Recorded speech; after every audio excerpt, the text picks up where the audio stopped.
Hello and welcome to episode 48 of The Imperial Truth. I'm Greg, and joining me as usual is Neil.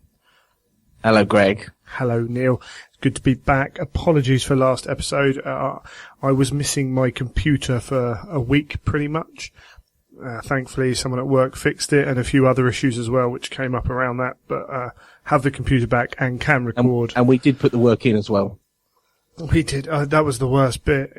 It literally was, I was off work on the Friday and I kind of came home came home early, and I literally came on just to pretty much put it up, and that was it. And it's like, okay. So I had some other bits to do to it, but yeah, it's gone. We're forgetting about it. It's past. And we're moving on to this episode. So we're going to talk a little bit about the Forge World Open Day. There might even be a very small amount from Neil's, the Golden Demon Winners? Golden Demon Winners Day. Winners Day, and then I'm sure we're going to talk about the new Legion book as well. Indeed. Because that is pretty important. So before we go on to any of that, we should mention Lil Legend Studios. So Miles has been pumping out the limited edition summoning model recently. Yes, I've seen a few of those on there. Yeah, no, looking really good. And he's going to be at the event, don't forget. So Friday the 5th, I think it is, of August. He will be showing off his skills if you want to learn about faces and weathering. And if you need anything for your army painted, then get hold of Miles. I need to talk to him about a couple of little bits that need to be done, probably for the show, actually, to make up for some issues we've had. So yeah, I'll be grabbing his services. And I saw him at the open day, which was good as well. Yeah, he and his mate were there bright and early. But we shall talk. How early's bright and early? We'll get into that when we talk about the show, I think. So yes. And you can go for Element. Yeah, Element Games. So for all of your hobby needs, whether it be models, paints, magnets, bases, whatever you need, give them a try. Obviously, you get a good discount as base, but obviously on release weekend you do get, release pre-release week. You get, so the pre-order week for GW, you get an extra 5%, up to 20% off, which is not bad. Yeah, it's very useful indeed. And obviously, don't forget to go through our banner on our website to enable the show to get a bit of a kickback from it all. Yeah. So that's the best way to do it, and that still means you can put in your friend's code for the extra credits as well. And don't forget, as we say, they do everything. So just head on over there, from airbrushing to actual models. Element's the place to go. Are you painting tonight?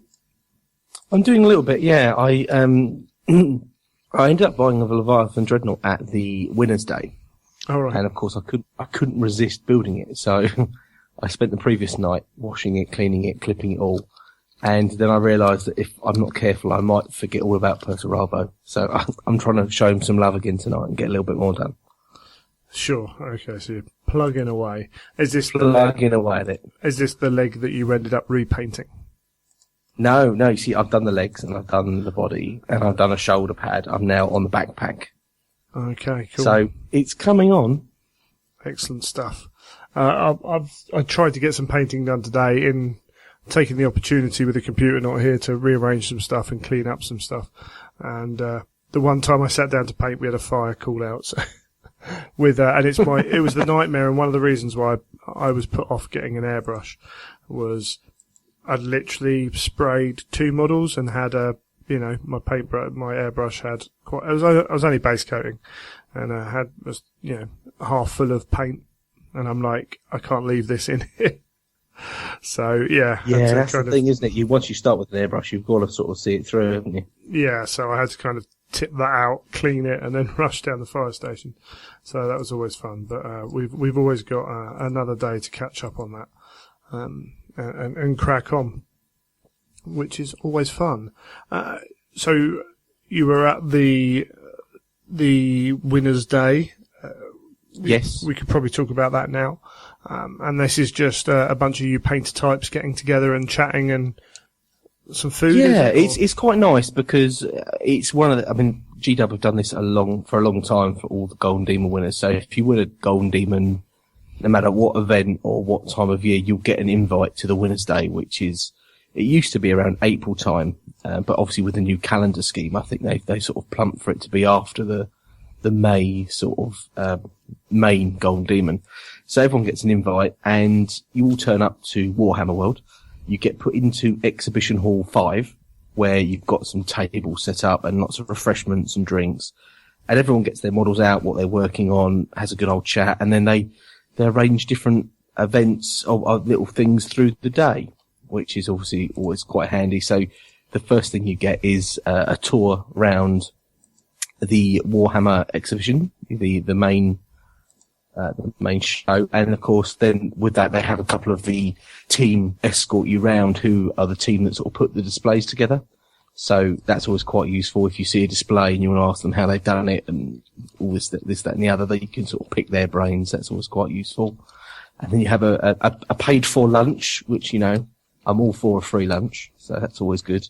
And we go to the staff canteen for that. And then you end up speaking to the heavy metal team, some of the judges, and the army painter team. And they get some of the heavy metal models out and stuff, so you can have a real good look at stuff that you maybe have only seen in magazines or online.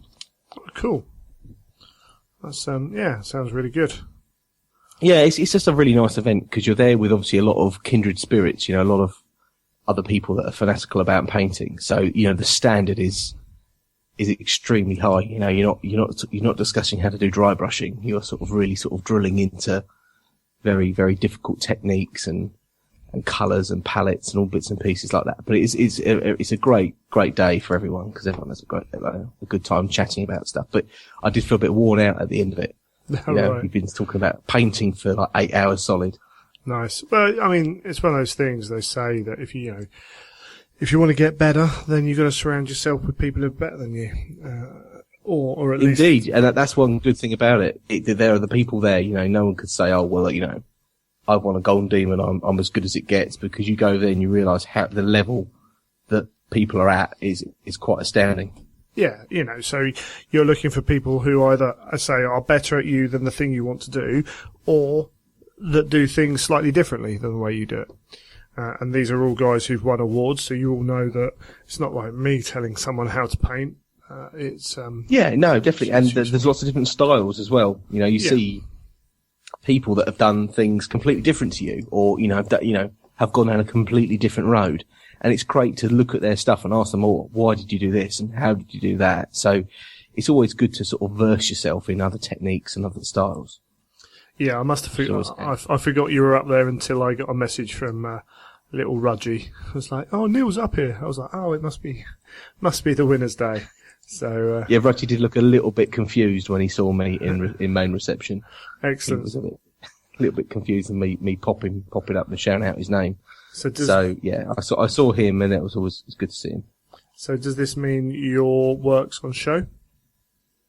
Yes, yeah, I dropped Kurz off for the display because we had the Winners' Day on the Friday, and on the Saturday they opened the Golden Demon exhibition. So they've done it a little bit different this year, which I thought was quite interesting. They've done a bit of a showcase throughout the years. So they've got lots of old winners back and got their models in the cabinets as well. So you've got a real diverse show of Golden Demon sort of throughout the ages. Okay, so that's quite cool. Nice. Yeah, that's really good. It's a shame that wasn't the week before the open day, really. Yeah. In some ways, yeah, it would have been good that if you'd had a big crowd turn up for the open day, they could all have a look at it. But it is on until October, so there is a fair bit of time. Yeah, it's it's on up. You know, for open day tickets, you get free entry to that, so you go in it, which means that going 2 months later, do you want to pay £7.50? No, indeed. It's a tough call. Yeah. And it's one, you know, that the other thing is they want to try and keep you going in there for £7.50. So, I understand, you know, this might just be a time issue, but, yeah, it's just frustrating, that's all. But, yeah, I think it would be good if they could tighten, but they have got a couple of smaller events, because you've got the 40k open day coming up, haven't you? Yeah, at the end of the day, there's always an event that could be it could be done before, so it's not like it's the one event a year and then they missed that opportunity. So, yeah, if you're heading up there, have a look for Neil's models. Yeah, indeed. Which is cool. And, yeah, bear with me. Okay, there were a couple of little tidbits you got out of that. You got to speak to some of the designers. Is that true? Yeah. So we had the heavy metal team there, and Darren Latham from the design team handed out the plaques, which was nice to see him as well, because he's a key judge for the competition. So it was nice that he turned up and handed out the plaques for everyone. But it was quite interesting because we all had a bit of a chat with him at the end. And he was talking about bits and pieces like Blood Bowl, because he's a big Blood Bowl fan. And he was talking about the fact that the Citadel Design Studio had designed those plastics that obviously we saw, that we can talk about later. But the interesting fact was, when I was talking to him about scale and Forge World models, was that the fact that when they design their models, they very much look for the scale and making it enjoyable to paint. So when they're producing these models, they often will tinker with it, have a look at it, and see if they feel as though it's enjoyable to paint, and to make sure they haven't made any details too small. And when I was talking to him about Forge World, he was sort of saying how more difficult they can be to paint because of the smaller details, and how people like Edgar, when they sculpted, sort of only cared about making things really, really small, but not so much about making things large enough to paint, as it were. Right. So it was quite interesting how a big painter like himself felt that the Forge World models were probably quite a small scale and quite tricky to get details painted. Sure. I mean, that view from Edgar might be like specifically Edgar. I think I have heard sculptors talk about doing things in a certain way because of the painting of a model before. I think it was Sam was talking about maybe some of the Primarchs, about certain things being done a certain way. I could be wrong on that, so I won't go too deep into that. But yeah, that's interesting. And I know, particularly with the way Specialist is as well, and Forge World splitting into the three, it's interesting that they got involved in that. The interesting way he phrased it was, Forge World can't do plastics yet. Well, yeah, that's it. And it was interesting the way he put it. It was the way he put it. It's like sort of like, well, maybe we might see plastics coming out of Forge World, but let's wait and see. Yeah, I mean, there are issues in that. There are also issues in Forge World are still kind of expanding their team. So it's not, I expect more, jobs to go up. Things like a writer and a painter at least were the two I heard on the day. So, yeah. I mean, that could very easily happen. So it might be as well part of it that they've called in these guys because they need stuff painted. They've only got so many people to do it. Exactly that, yeah. I mean, I also heard that they have to make molds, master molds of these of all the models.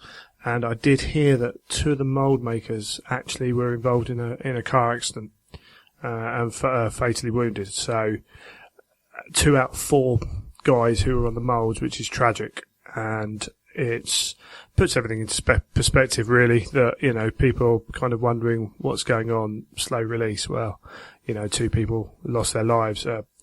This is a story I've heard. I don't know details, so, you know, I'm not going to go into any of that, but, it's the nature of the beast. There's almost always something behind, you know, a reason for these things, and it's something that, you know, we tend to forget as consumers. It's only natural that you're thinking about, why is this not out? Why is this done? Whatever. And people leave the company, and unfortunately accidents happen and things get delayed and whatever. But it's worth remembering that we're playing with toy soldiers, and it doesn't really matter if they're a few weeks late, does it? No, indeed. Definitely not. So, yeah. Okay, so that was your little trip up there. Before we move on into what we'll do is we'll mould the news into the Forge World Open Day, because most of it is Forge World Open Day stuff. A few little bits about the event, about Attack on Arriva. We're only a few weeks away. Unfortunately, due to my computer going down, I'm a bit behind, so I'm scrabbling to get quite a few things done. It should all be done. I see no reasons why it shouldn't be done. It's quite interesting this time round with changing of jobs, everything like that. It won't be the event I wanted it to be, but fingers crossed everyone go and we'll still have a great time. That's the main thing. And I'll look to the next event. I'll be changing things up the way I do things, maybe bringing more people in, stuff like that as well. I'm going to make a few phone calls and emails about that, but we have got, I mentioned this last time, I think we have got a table war involved. So 26 fat mats will be at the event. Everyone will be playing on a fat mat, which is pretty cool. That's cool. Those fat mats are all then going to be available for sale afterwards. Had some interest in them as well, and these are a reduced rate, and of course people won't be paying shipping. So definitely come and get involved in that if you want to get your hands on a fat mat. As far as I'm concerned, I've seen some Gamer EU and things like that. These are top notch. For me, they're the best ones in the business, which is why I went for them. So yeah, email me, get hold of me. There's a list online. You can, if you want to purchase them now, then they can be reserved for you for after the event. So that's good. Additionally to that, we did get some stuff from Anvil Industries, who make some pretty cool third-party products. We'll do more about that one day. But I've got a small pack of that, so I think we're going to have some spot prizes for that. And be chucking out some Anvil Industries stuff. Things like bionics. They do bionics, which is pretty cool. So it's useful. Yeah, so a little bits of different stuff. So we'll be chucking out that. Anvil Industries do some really cool stuff if you want to go and check out their website. And be giving out little bits for that, and hopefully moving along, everyone's getting their armies painted. There's a couple of people online I see on Facebook showing up their progress with only a couple of weeks to go, which is all entertaining, seeing as I don't have to paint anything. Yeah, I'm in a bit of a quandary myself, as you know, trying to get stuff done. Yeah, you're not the only one. So we're looking forward to that. And again, because of the computer, I'm delayed in talking. I've got two friends coming who are hopefully going to cover the event, so keep an eye on all the social media or the website. Hopefully we'll have lots of pictures and maybe even some video as well. So need to get all that done. But that's about all I can think of. I'll be spending some time at work. I'm down at the cricket on Wednesday, so I'll probably take my iPad down there and do some work while I'm watching the cricket as well. So it's all fun. It's all part of the fun and enjoyment of running an event. But we'll leave that there, and we'll come back and talk about the Forge World Open Day.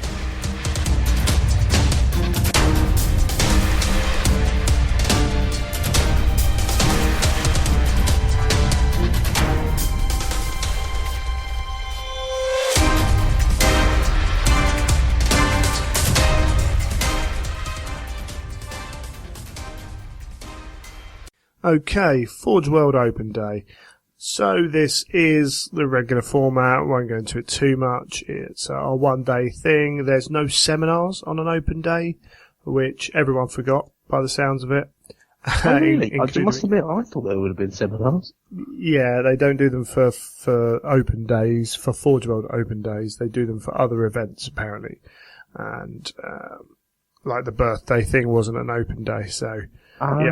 Yes. And it's up in Nottingham, and it's on a Sunday, and it opens at 10. Now, I live a good 3.5 hours drive without traffic from Nottingham, so go up the night before, stay over, and means I don't have to get up at silly o'clock and drive back the same day. Unfortunately, that adds like 160 quid to the event, which is not cheap. And as I said, Mars was there. We didn't quite meet up and didn't quite meet up with any of the other guys either, but it meant I could get to bed fairly early, and that resulted in me waking up at 6:30 in the morning, which my alarm goes off at 5 to 6 during the week anyway, so I kind of half expect it. But because you're in a hotel room, it's like always a bit different as well. So I was like, oh, I'm up. I know people will be there. I might as well go and wait in the queue. So I got to Warhammer World at 7. And there were 5 guys there already with seats. And you are joking. There were there was Miles and his buddy, who I forget the name of, apologies, and there was Ben Greaves, who Heresy Junkie on Twitter and that, and his bunch of mates that we talked to at the Weekender. Just as I arrived, they were there as well. So, for 3 hours, there was a good 15 of us, and I think it was people wanting the Mastodons mainly, and the Stormbirds. By the time it opened, the queue had gone round the side of Warhammer World, along the fence, along the long edge of the fence, and hit the offices and was just starting to come back towards Warhammer World. Wow. So there was a very definite feel that people were there, a bit more anticipation. People were there earlier this year in general. Don't know why that was, whether that was people thought, if I turn up at 9, I'll get in the queue early enough to get a Mastodon. Or it was just a case of people just this time happened to turn up early. I'm not 100% sure which, but it was very noticeable that more people were turning up early. I can only assume that's scary.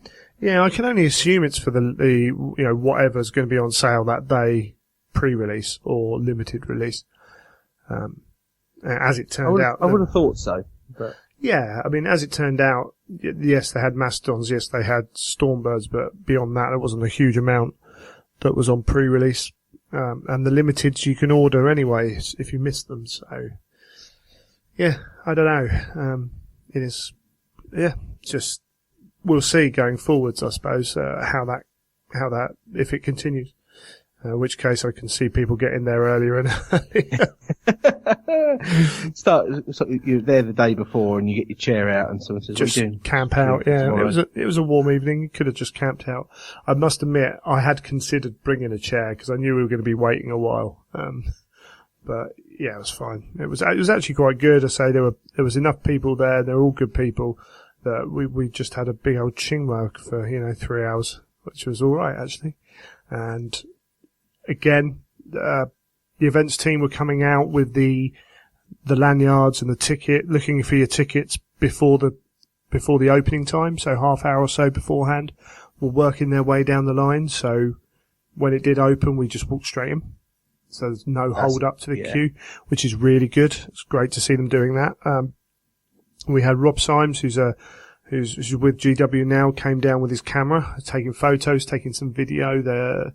You may have seen that Forge World put a video up on their Facebook about I saw that. So Rob came down and he did interview myself and Ben, but we didn't get on there, which is possibly a good thing. Face for radio, mate. Yeah, so and part of that is an acknowledgement that we are going to be, as fans, we're going to be putting up photos of the event, and sometimes, like most of my photos, they're going to be slightly out of focus. With all kinds of stuff going on, reflections on them and stuff. And if those photos of this stuff's going to be out there, they might as well make sure there's good quality photos of this stuff out there. So, yeah, which is cool. The video gives people a good feel of what the event's like. So if people are thinking, oh, well, I might go to that next year, they can have a real good feel of what it was like. Yeah, there's that as well. Yeah, so it works at the end of the day, and I thought it was quite good. Did Tony have his stealth camera with him as well? Oh Lord, yes. Yeah, I think I'd avoided it most of the day. I think when I stepped down to the art section, I think I'd just moved on from Dominic and Rachel was next. And at that point, suddenly see this camera appear, and just like, oh Lord, here we go. But that's Tony. You expect that at a week at an open day. Yeah, definitely. What was funny was we walked in, and there was a brisk walk from a couple of people, and everyone veered into the normal queuing section that goes on in the main hall. And I walked past, and I walked through Bugman's, and I walked down the side, and got a cheer and a hug for being the first person into the design studio, and kind of froze and went, what do I do? There's normally crowds of people here. Where's the new stuff? And walked past like half of it because I didn't know what to do. It was like, oh yeah, that's new. What's new? Dimmy, what's new? So it was really strange being in there for about a minute or so before anyone else walked in. But it was quite cool, quite in nice. some ways, yeah. Because I seem to remember, I think from the birthday that happened to us as well, didn't it? Because we were queuing up, and neither of us wanted to buy anything. We were there quite early, but then we ended up walking straight into the design studio, and you could literally look at whatever you wanted to, or chat to whoever you wanted to, and it was just straight in. Yeah, I think it was a minute before anyone else got in there. And then it was, 10 minutes later it was busy, and then 30 minutes in it was heaving. As you'd expect, really. Apparently there were a few more tickets sold this year. I'm not too sure how true that is. I know the queue for the sales stand kind of went all the way outside the queuing area and down the side and round the side again. So again, there were a lot of people, maybe the Black Book, say Mastodon, Stormbird. What else did they have? They had the Secretary bits, the upgrade kits. Saw a few of them on eBay, which is crazy. Wait a few weeks and buy them for 50% of what you purchased them on eBay for. Then the artwork as well. They had that all set up as you went through the system.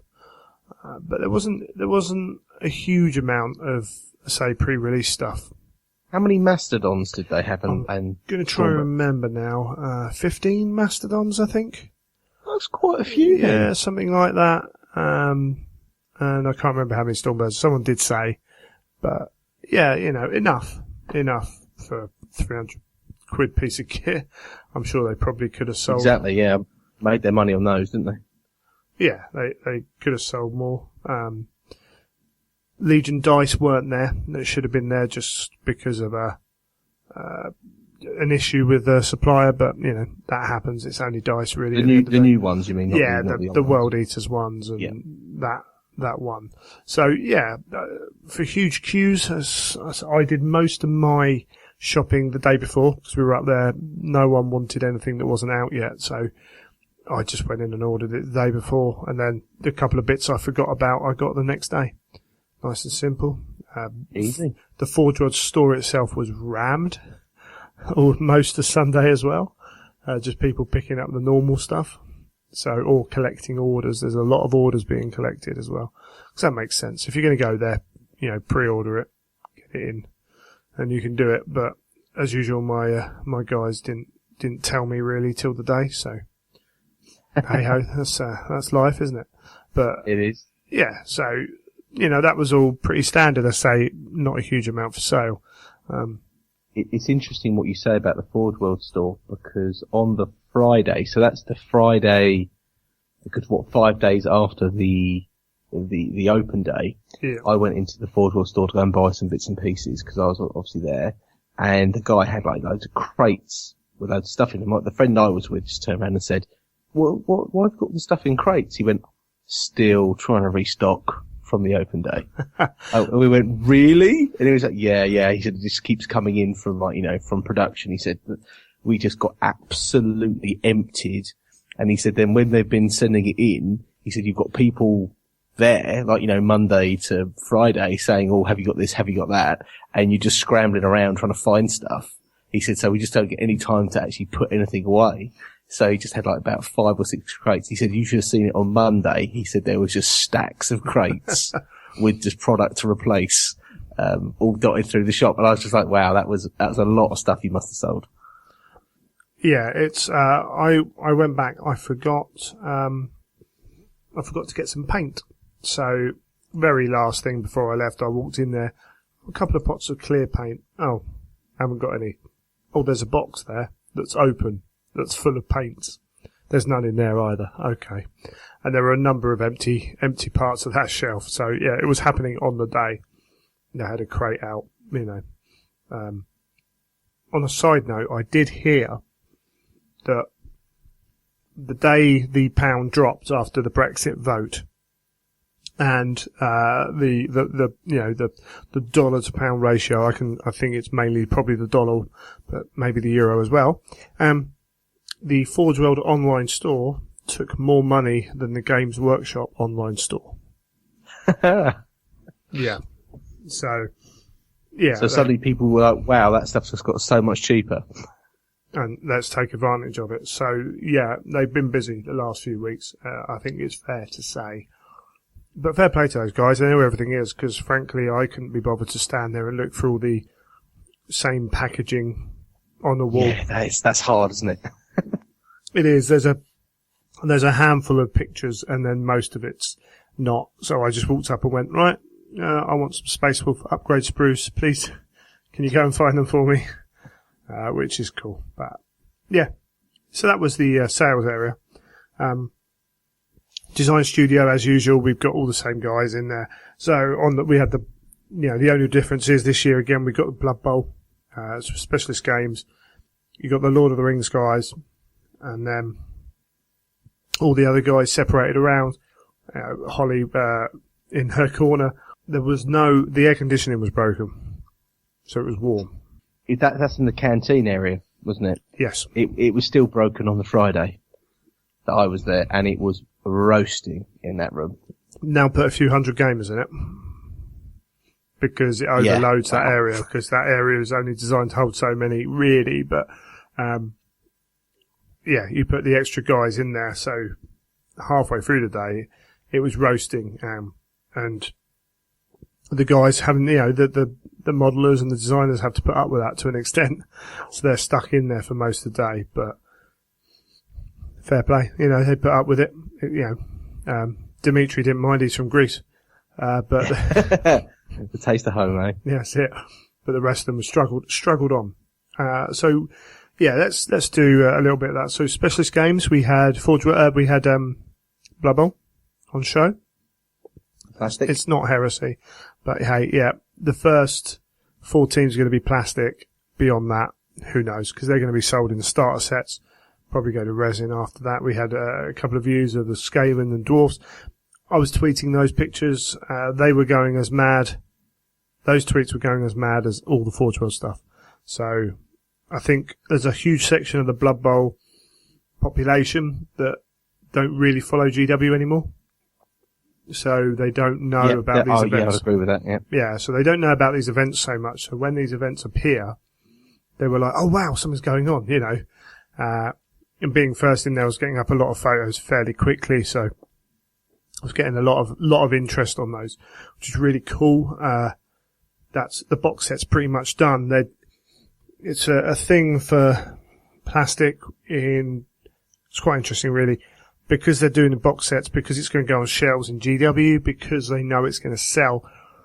There's a big lead time to make sure that they can produce enough and send it out to Australia and America, so it's all available in enough numbers on the shelves at the local stores to release it all at once.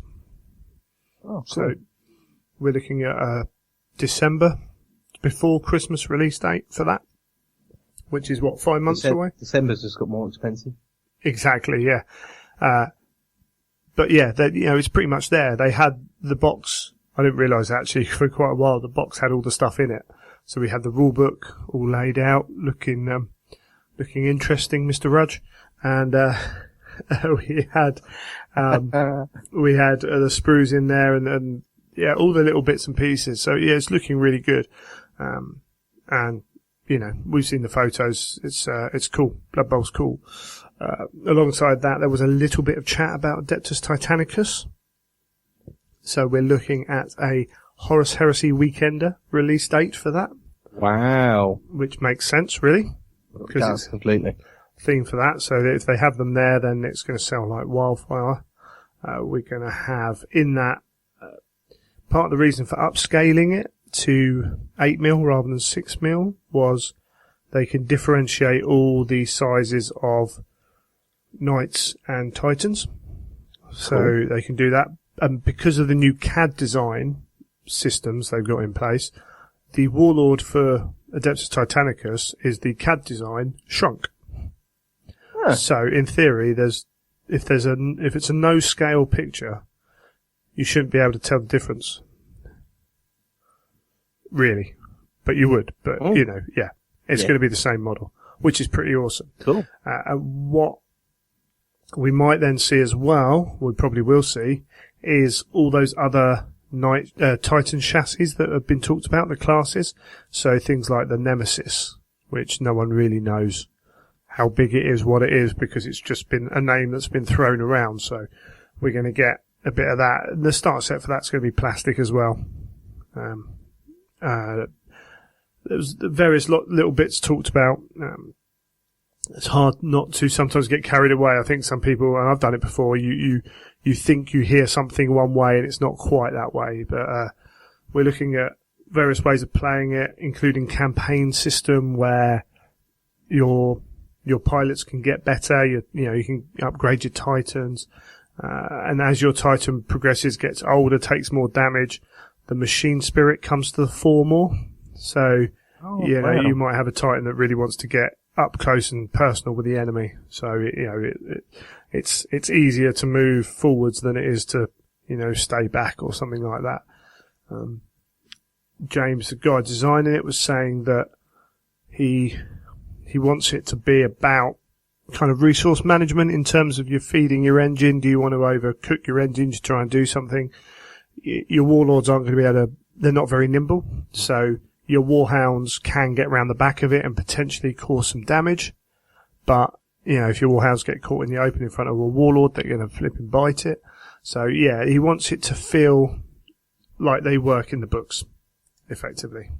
Oh, excellent. So it's a real push from him to do that. And it sounds pretty awesome. It does, indeed, yeah, definitely. Quite frankly. So it's not really very far out, really, to be honest. No, you think about it, I'm prepping for Heresy weekend with my painting. Getting stuff ready for Golden Demon, so it doesn't feel that far away for me. Yeah, we know that's going to be February. Don't know exactly when. But yeah, so we'll start to see more of that coming as well. Yeah, he's not going to give too much away. It's still a long way out. He said there was still play testing some stuff. I've got every faith in James, in the James Hewitt, the stuff he's done. Silver Tower he was involved with, things like that. Really good. He's really got a narrative kind of feel to the games, and it's looking good. And we're going to have knights in the game as well. So again, a knight's not going to stand up to a Titan, but a number of knights can cause a problem, and all that jazz. I'm sure we'll see some new variants of knights and all sorts of bits and pieces come from it. And the rumours are that the Porphyrion knight, which we'll mention, was upgraded in size. In a little bit, so that there's another chassis, and in that game it will be differentiated. Again, that 8mm is so that the Porphyrion looks bigger than the Cerastus. Yes. So yeah, it's cool. And he said that he's been looking back over the old editions of it, and it's robot warfare at the end of the day. So things like Robotech, and those other games. There's only so many ways you can have a knight moving around, a robot or a Titan, as it were, moving around with having to supply energy and limited movements across different games. So there's always going to be similarities. But he's been looking at the old versions that GW have done, and he's moving then and adapting those rules. But again, it's just got that appeal for people like Robotech or whoever, whatever game they played, are going to have a feel of that anyway, just because of the nature of it's that class of game. So yes, yeah, definitely. Yeah, so that's cool. That's really cool. Round from there, we had, bear with me. So on the other new models, so we had the Porphyrion painted up for the House Maccabeus. And this model's awesome. It's so good. It's so big. It looks better than when we saw it the first time, doesn't it? Yeah, it's so big. It's so imposing. That very first model, remember, was a very rough, kind of just to get the shape and everything else. Yeah, sure. But it's looking fantastic. It really is. And it just fits to the point where I kind of walked past it to start with and then kind of went, oh, that's really big. Oh, there, yeah, so that I'm getting one of them. More money to be spent, eh? That's the problem. It is the problem. It's a huge problem. But, Yeah, it's looking awesome. We've seen it enough times now, but and seeing the photos of it, it just, as House Maccabeus, looked amazing. There was lots of, it wasn't, again, there weren't major releases. It wasn't like, we didn't get Russ. You know, that was the big one. People wanted Russ. We didn't get anything that truly blew our minds, I don't think, but we got a lot of very cool stuff. Now, I heard that one of the reasons for that is actually Forge World are getting more organised. So in this expansion, they're getting kind of redefined a little bit, and they're having to do things a certain way. So no longer can they just turn around to someone and say, oh yeah, bring that along. Or the sculptor just goes, oh, I know what, I'll bring this along. Those days have gone. It's going to be a lot more structured. So the reasoning I heard that Russ wasn't there is it's too far out. Now, that's all I heard. My kind of reading into that is, well, he's probably going to be re-released with the book now. So do they want to show a completed model 5 months before the book? Before he's released? True. Yeah. It's too far out for us to see the full model. That's my reading into it. That might not be how that statement was meant. But it appeared like that. Otherwise, why wasn't Russ there? He's finished. Sam's finished him. Sam started on Magnus. The Wolves have been done by someone else, apparently. I didn't hear that myself, but I certainly heard they'd been worked on. But the Wolves are going to come separate from Russ himself. So this is Ferry and Gary for those who aren't aware. And that's a price thing, because the price for Russ and these two huge Wolves would be quite large. So I think that they're allowing people to carry on buying their Primarchs if they want at that set price, 65 quid-ish. But then also add these Wolves in. I'm pretty sure that when they release it, you won't save any money on it, but you'll have a one-click bundle for the both of them. Because I'm sure. I'd be really interested to see how many Lehman Russes they sell compared to how many Wolves they sell. Because I think most people will get both. Yeah, I would have thought most people get both. Because it might be the one, like, I've got a friend who just collects Primarchs. So I could see him not bothering, but I think every single Space Wolf fan's like, well, no, they come with him. They are such a part of his character that you're going to get them. I'm going to get them, no doubt. And if they look right as well, there could be lots of people that decide they want to buy the Wolves. Yes, I mean, that could be true. So, yeah, it might not work quite so easily that way either. But, yeah, it'll be interesting to see, and I can't wait now for the big man to come out. Because it'll be awesome, frankly. So, yeah, Sam's working on Magnus now, and he's going to be taller. He's going to be the tallest Primarch, so taller than Vulcan. He's not going to have the huge horns on his chest that are displayed in some of the artwork, because he couldn't get them to look right. Fair enough. And he said that one of the big things was there's a lot. Magnus has got a lot going on. So he's got his ornate armor, he's got the horns, he's got his headdress, he's got all the hair. He's bigger than the others. He's got the cloak and everything else. And Sam tried various things and it just didn't work. So he's had to kind of tailor back a couple of little bits and pieces just to make the model work.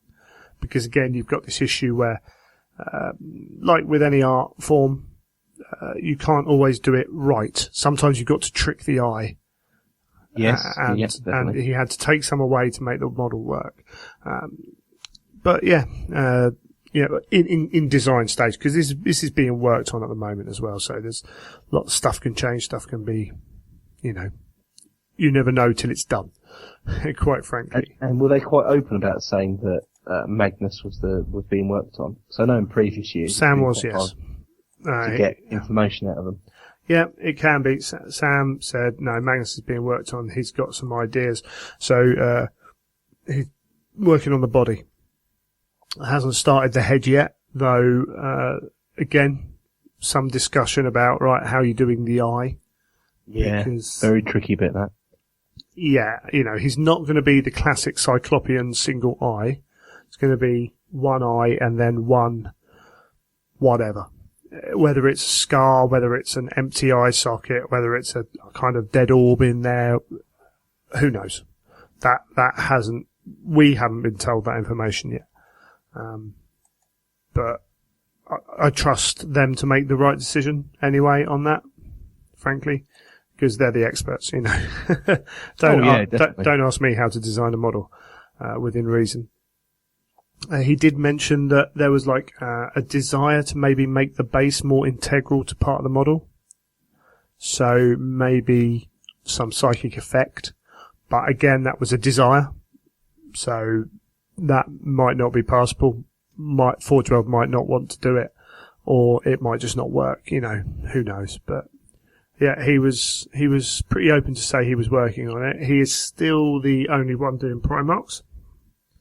So, you know, they're still waiting for that second person to get on with it. We've got the new sculptor involved now, though. Tom, the guy who did the Summoner and the Praetor.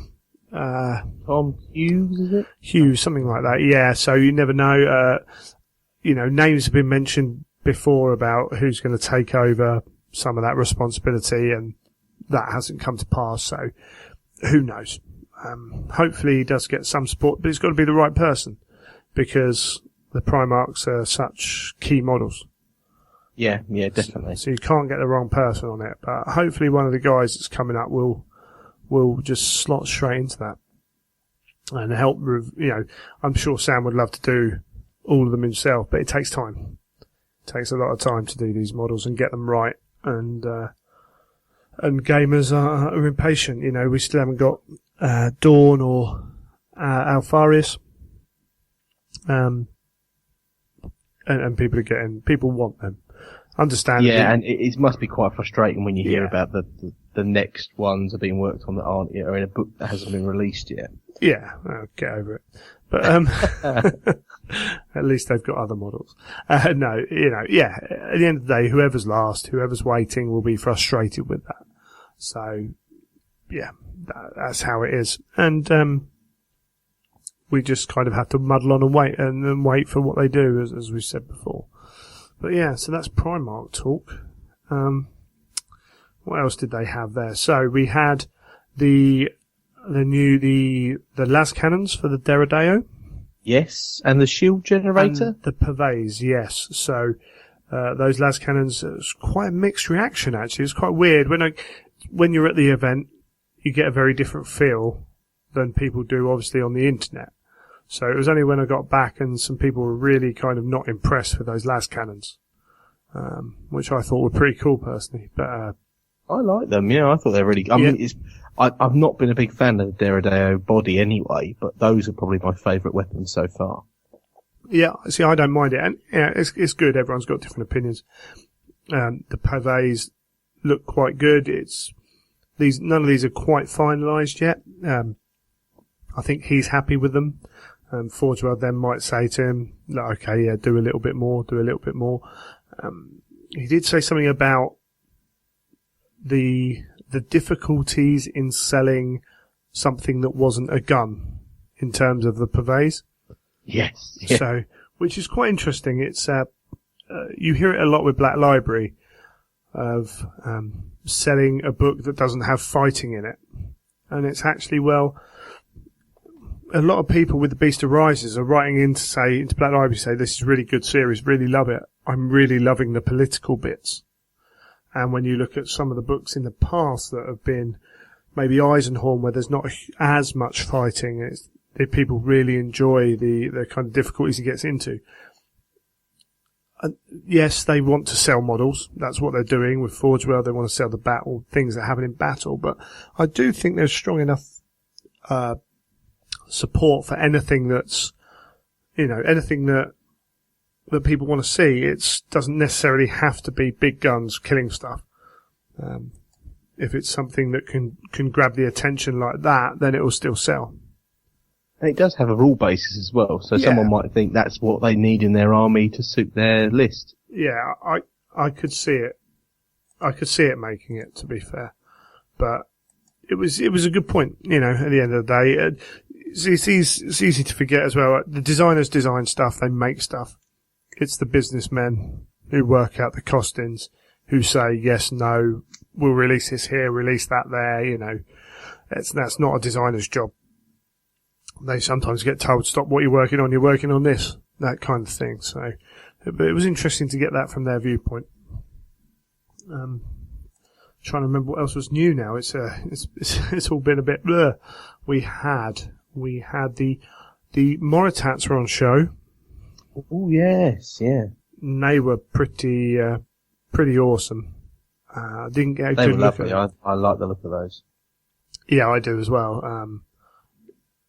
So I didn't really get a good look at them, but they looked pretty, really pretty. And it'll be interesting to see how close they are to coming out as well. We got new assault cannons, storm shields, ultramarine breacher shields. So a couple of little bits there which look quite cool. Little upgrade sections. It was a nice surprise to see. It's kind of one of those things that if you're not playing that army, it's again you look at it like, oh, okay, that's cool. But it's always good to have these options. Oh, definitely, yeah. New Nightheads. I like it when they fill them out. Yeah, and it's going to happen. You know, it's going to happen to an extent. New Nightheads for both Pattern and Knight chassis that we've seen before, but actually having the models, as it were, which was cool. Yep. But again, that's a little bit of an addition. See if they can do that. I don't understand if there's an issue with the purveyors. If you understand what I mean. Yeah, indeed, yeah. If they're selling a Nighthead, that's not a gun, is it? No, absolutely. But yeah, that's cool. And we had probably the one model that I was a little bit surprised to see and thought was amazingly cool was the Macro Carried Explorator, what used to be the Land Raider for Mechanicum, but the squat little troop carrier was just, you know, it felt very Mechanicum, but looked slightly different as well. And it's this squat, kind of powerful looking thing, and it was like, I don't really need to buy any Mechanicum stuff at the moment because I want to get my Space Wolves done. Oh, why are you drawing me into more Mechanicum? But that's what they do, don't they? They grab that money out of you. They're very good at it. They are very good at it. So yeah, and all those pictures, I put all the pictures up. Everyone else put all the pictures up all over the shop. And there was less there than I think a lot of us were expecting, and I think that might be the case moving forwards now. The previews. Oh, really? That's a bit of a shame in some ways. In some ways, yeah. I think it's just a case of it'll be, you know, these are either near to coming out or these are very specific to a certain thing, so we'll show them off. What have you got there? No, that's not coming out for 4 months, and they don't need to know about that. So I think I get the feeling we are going to get slightly less, but still enough, as it were. I mean, that's me looking into it. Again, this is no kind of prior knowledge or anything like that. No one's told me that, but it's a feeling based on a few things that was said. But hey, we did get a little bit more of a look at Prospero Inferno. We got colour plates for Space Wolf vehicles, which looked very cool. And yes, yeah. A few more Thousand Suns bits and pieces, a couple of the backdrops for the pages as well of Tisca City, but very little about the book. You know, it's again quite tight. We got a few bits and pieces. Did manage to get a couple of photos online, but not all the stuff's available for photo because pictures are they're copyrighted in a different format than models, so you've got to be careful what pictures you're taking. But we're going to get Secretary probably going to be in there with a few other bits and pieces. And we didn't get a huge amount again on what's going to be kind of army-wise in that, except for people who were asking the question, you know, should I start converting my custodes now? What shall I use for them? And the reply was, well, don't use any of the bits you got now because they probably won't work. So they're getting a very definite kind of look or feel or scale or what have you. They're going to be unique they're not going to be the same as Space Marines, which is good to hear. So, Excellent. yeah, but we got no new look and no real ideas about the sisters or the wolves or the sons. It was fairly tight-lipped. There was some chat that there was like going to be an Agents of the Empire list, more than a set out Sisters of Silence list. Again, well, I didn't hear that specifically. And we saw the Domitar in a really cool, funky colour scheme. That's a colour scheme that people have been asking about. Apparently they're linked to the Thousand Suns. I lose track on some of that stuff. I can't hold this information like some people can. I really like that colour scheme because that's what I'm thinking of doing my Salax for in my Golden Demon entry. So I was trying to find a good way of playing off of the coppery colours I've got, and I thought that green on the shoulder pads would work really well. Yeah, definitely. It was a very cool colour scheme. I was stood in front of the photos going by on the screen taking my pictures of those just because it was the easiest place to stand. And it was very striking, very, very striking. But as I say, Prospero's, it's all pretty tight-lipped. We know that the 40k, the Imperial Armour book got delayed, the one with all that allows you to take Mechanicum stuff in 40k as well as 30k. It's crossing over the rules. And that's been delayed, I think, partly to work on Inferno. But we're looking at a fairly congested release schedule, I think, for Forge World around December when you think you've got Blood Bowl, Inferno, that Imperial Armour book. I don't know when the next Hobbit book's out because there was, some cool Hobbit stuff there as well. So I know they're working hard. That's all I know. And as I said, it was Alan Bly who actually mentioned the possibility there might be a need for a writer. Who knows how true that is. And I did hear a kind of mumbling to one of I think it was Miles actually got asked, so you're going to apply for the painting job then? But there is no painting job at the moment. But it seems to suggest that Forge World haven't quite settled completely into how many staff they need to take on all these roles and everything else. Yeah, it's interesting because at the Winners' Day, I was there with Matt Murphy-Kane. Yep. The ex Forge World painter, and I bumped into Dimitri. He was walking through Warhammer World, and we just said hi to him, and Matt was there, and we had a little chat, and we were talking about we were talking about all the stuff that doesn't get done, and Matt Kane mentioned that there was always a drawer full of stuff that was always hadn't got painted and couldn't get done. And I said, surely you're okay with that now, Dimitri? You've got there's two of you. He went, no, three of us. And I went, oh, yeah, three of you. I was like, surely you'll be okay. And Matt came to sort of went around and went, there'll still be a drawer of stuff painted.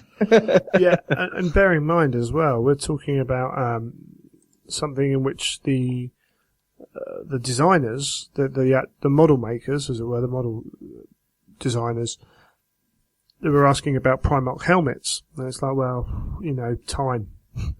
We've got so much we're working on. And we're working on this, we're working on that. And do we want to go back and do all the helmets for that? And yes, it's something we want to do, but realistically, when are we going to get to do it? Do we want to do that, or do we want to spend that time making cool models for whatever?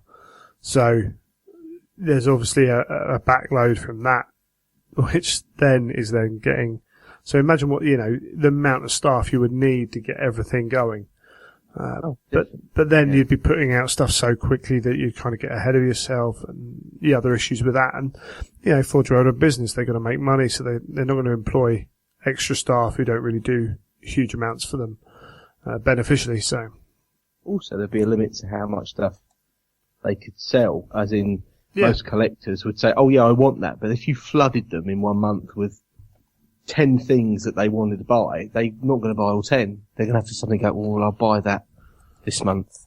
And then if you throw too many toys at them, they're just not going to buy everything.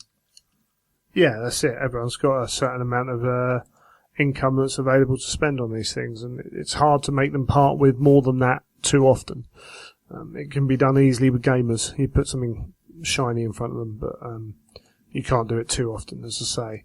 But yes, so I think that's pretty much kind of, we had the art there, so there was a breakdown. I managed to get a photo of the breakdown of the Space Wolf decals, which was quite interesting. So there was like the Cult of Morkai on there, things like that, which has started to get people talking about what could that mean in terms of who were they for and everything else. But it's just another cool decal set from the team, and Holly was there showing them all off. We have come to expect quality from that, and that's just what we get every time. I think that's the one thing I forgot to buy was my Black Shield sheets, so I'll have to get them at some point. And then we had the artists working on their art. So again, I can only look at the colour plates so often. I mean, it's cool, don't get me wrong, but there's a lot of work that goes into them, but it tends to be the same sort of work. Yes, it's a sort of same thing repeated over and over, isn't it? So. Yeah, and Rachel was drawing. That was quite interesting. She had a Space Wolf head that she was working on, and she took it back to the original picture was of the guy with the messed up eye. I can't remember his name now, and how she'd taken that first picture she did of that guy, kind of restructured his face, so she had a starting platform for where that guy came from, and then has actually used that for one other picture that's been used, and has used it for this Space Wolf, and just a few little adjustments to turn it from one Legion into another Legion was pretty cool. Interesting. Did you see anything interesting in their little books and bits and pieces? Because often that's where I find you can find a good few bits that they sneak in. Again, very little. It was pretty held back, to be honest. There was the one thing we did see, Dominic's book had, I think it was Dominic, had the Blood Bowl pictures. So they're using the same artists. They kind of like breaking their work up a little bit. Can you work on some concept sketches or some sketches for the Blood Bowl? So there's an ogre and something else in there as well, which was quite cool. But again, not getting a huge look at Inferno. You're not getting masses of information coming out in that respect. And I think that's just something that's going to keep happening going forwards. But yeah, I'm not too sure there was a huge amount else. It was with no seminar. I say we got in opens at 10. They did the raffle draw. They did their charity raffle draw for a Warlord. That was about 2:15, 2:30. Immediately, the Warlord winner was announced. I reckon a quarter of the people just turned around and walked out. So they'd held on for that. I held on a little bit more, but 4 hours I think is about right. I was pretty much done because you had the designers hall, which is great, but not huge amounts of information, and it was still busy-ish, and you don't want to take up all the time and everything else. You've got they did have a big Titan battle thing going on with Warlords and whatever. Wasn't really interested in that personally. Walked around the display, talked to a few people. That's about it. It's getting harder to justify going up there the night before because of the money and the time spent on that. I think maybe if a number of guys there, I think they came up that morning, took the Monday off work and stayed up and gamed on the Monday. I think that's possibly then makes that whole trip worth a bit more kind of effective. Yeah, indeed. If you had enough of us, maybe, one of us drives up in the morning, someone else drives back in the evening. Something like that could work. Or even if I just go up to someone else's house. Or the other thing is to go up there Saturday afternoon, make sure you got 2 or 3 mates with you, go out in Nottingham for the evening. Yeah, again, that could be worth it. But as a day in itself, the ticket price is not an issue. It's everything, it's the fuel and the cost of staying up there around it. Yeah, indeed. Yeah. But, that's the nature of the beast. And I think a lot of these people, if we aren't going to have huge amounts of pre-release stuff, then I'm not too sure we're going to get as many coming for that, but maybe we do. I don't know. Maybe just the fact that there's something pre-release means that people will make sure they go. Yeah, no, there is that. I mean, there was, I don't know if you knew, but they do the painting competition. Oh yeah, there was that as well. Yes, I forgot about that. There's a little bit of controversy in the old painting scenes with that competition. Oh, was there? So, yes, there was. So, you've got what I would call the hardcore heresy painters. Okay, so you've got your Andy Wardle, you've got like myself, I'd probably say a good 5 or 6 people that pretty much all we paint is heresy. Yeah. And we all go for the Heresy Golden Demon, and they often go to the Forge World Open Day, and so a few people had done projects, just for this competition. Right. And they were quite big, big paint jobs that have been done, and they were put into the cabinets, and then people were up in arms that the judging of it was a quick cursory look through the cabinets, not taking anything out, and then that'll be the winner, job done. Oh, was it? So that sort of caused some real stirs with people saying, well, hold on a second, what's gone on here? And my first thing was, well, the best Forge World Best of Show is always very much a white elephant. It's a case of what do we like the look of? That's what we like. That's the winner. There's no real judging panel or sure time and care that goes into looking at every model. It's a quick sort of, oh, that looks nice. Yeah, that'll do, sort of thing. So there was that, and it was quite funny watching people get a bit agitated by it all. Yeah, because that was put in the fifth, like the exit of the display section. I must admit, I walked past it. I saw all the models in there, and yeah, there's no way they could have taken them out of there to have a good look at them because people were milling around. So yeah, definitely. I wasn't too bothered. I kind of thought I'd see some pictures of some cool stuff at some point down the line. So I really wasn't too worried about going and doing that. There was some time I'm going to spend it chatting to some people. But that's interesting then. So is that kind of people expecting it to be more Golden Demon-y than it was and not understanding? Yeah, or? I think so. And I said to a lot of them at the time, because it was coming up on Instagram and people go, I can't believe you didn't win this. And I said, it's the nature of it. I said, it's not a painting competition. And then everyone went, it's advertised as a painting competition. I said, but it's not. I said, there's one prize. It doesn't matter what you enter. And I said, and they're all going mad because the one that won was a Warlord Titan that had smoke and LEDs in it. Yeah, and they all considered it to be a little bit tacky.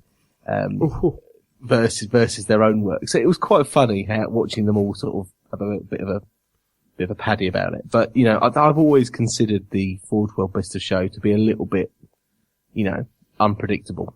Sure. So I suppose that kind of thing in a painting competition would be tacky.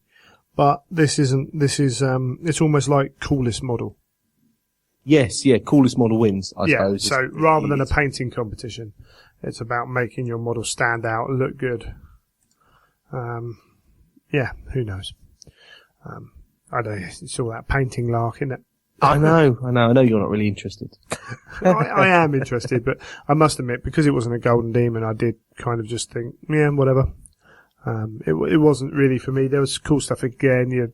It's looking through cabinets and just, I'm quite prepared to Forge World to put up some photos of what's the coolest stuff. Let me know. Yes. And you can have a look at, some of the bits were shown on that video as well. Yes, indeed. So yeah, I think that's it really for the open day. Anything else you can think of? Not from the open day, no. Nothing else. Okay, we'll leave that there. We'll have a bit of music and we'll come back, chat some more.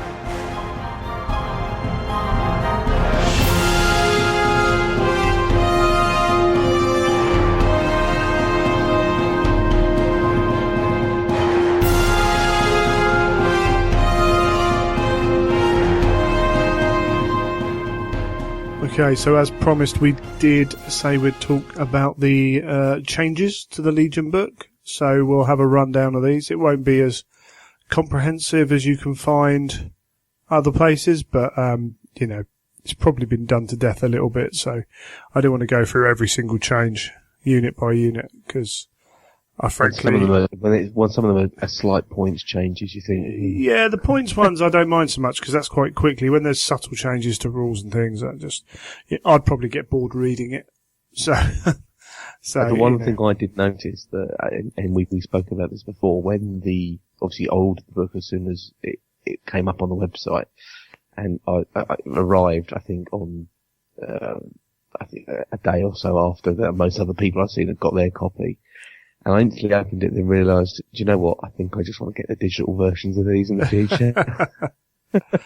I opened it and immediately went, I've got to flick through a book and try and find things that are different. I went, which is the digital version? I do quite like looking through the books. Every now and then I get the digital version out and I use it when I'm playing, and then I'm like, it's much easier to find this specific rule in a book. But, each has their advantages and disadvantages. I would like to say, again, the other podcasts have covered the rules changes, the ones I've listened to. Garrow did his write-up, because the digital book was available for download at midnight. Yes, so I think and that was another thing that I thought, if I was really keen, that's what I'd want to get. And I think Garrow read it and put it up by about, there's the post on the Heresy 30k forums is like 1:42 a.m. So I'm assuming that's English time, and he stayed up and did it. This is Garrow's a guy who does dedicate himself. He takes time out at the Heresy weekend to go into his room where he's got a piece of quiet, and he can go through and update and inform people, which is really good. And Pendrag did a good write up of the Forge World Open Day as well on the Heresy 30k forum. So that's cool. Big up to those guys, which is good. And I'm to be honest, because Garrow's put it in such a good way, it's easier than looking through the book. I am utilising his notes quite a lot as well. Just because it's so much, he's done a lot of the work. What's the point in doubling it up, if you know what I mean? Yeah, and sometimes I think with some of the changes, unless you're going to sit there with both versions of the book and tick them off as you go, quite frankly, I mean, I had a quick flick through at things that I knew I had just to see if there was any slight changes and this, that, and the other. But yeah, sometimes it's nice just to have a quick skim through what someone's collated, that all the information in one place. Yeah. And you can just go, oh, okay. And you sort of almost just log that as an entry then in your brain and say, right, I don't have to go through all that book now and try and work things out. I mean, there's certain things like, I'm not playing Legions at the moment, so I don't need to know these quite as much as the people who are playing them. I need to be aware of a few things, and that's pretty much what I am. I played Joe's White Scars the other night at the club, and javelin speeders are different and blah blah blah. Okay, get that in my head. So I haven't sat down and gone through it in quite the same way that a Legion player would either. So, I say the resource is there. A massive thank you to Garrow for doing it, and we might as well use it. There's no point, as I say, redoubling the work. So, should we jump into it? Let's do it. Okay, there's a couple of rules changes. We're looking at the Imperial Army units that are allowed have been updated. So there's a fixed list, it did used to cause confusion, but I quite like the fact that you could pretty much take anything. I know some people didn't to an extent, but it's something to be aware of for some people who... Is it a way that maybe they're just trying to balance it out a bit if there was some dodgy combinations? I don't really mind either way, to be honest, but it's been done. Some people like it, some people won't. It's the nature of the beast, but that's something that I know some people were looking at. Maybe I've got some models lying around that from other armies and bits and pieces that I need to glue back together, so I need to go through that list and see what's allowed and what's not now. I think the Thunderbolt fighter is still allowed. I can't remember off the top of my head, so that was allowed anyway, wasn't it? So yeah, I'm trying to think. I've sold stuff.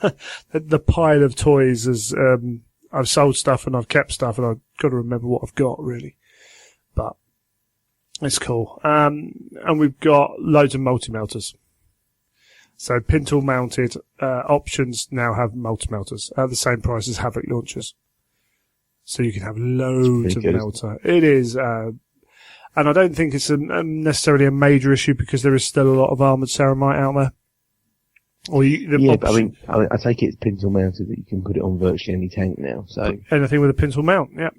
Yeah, so it does mean that you could take tanks that you wouldn't consider too much of a risk than something that's rolling around with a multi-melter. Yeah, it's not a bad option. I just don't. Yeah, but I just don't have. I don't think it's a major issue. I think it's fine. Yeah, I think it's a nice thing to do, but yeah. It's a good way of getting a bit more high strength in the game. Sometimes I have looked. It might help counter a bit of the tank meta, and a lot of these changes here seem to be bringing the balance back from tanks towards infantry. How much it's done it or not is debatable, but there's obviously a drive there, and I think Alan explained at that weekend that these rules they started to be written for 5th edition, and we're in the 7th edition, and the vehicle rules have changed twice since then, and vehicles have become a lot more survivable.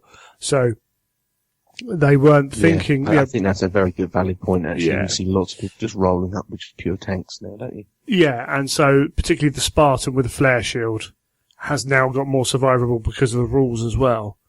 It does show, and we'll see later on how they change that. And the final cool one is chain axes now have +1 strength.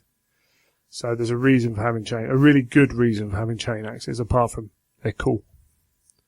They're cool. Yeah, I do like the look of chain axes as well. Yeah, and hopefully that's going to encourage a few more people to use them. So those are the army-wide things. HQ's the Moritat's got fixed in inverted commas.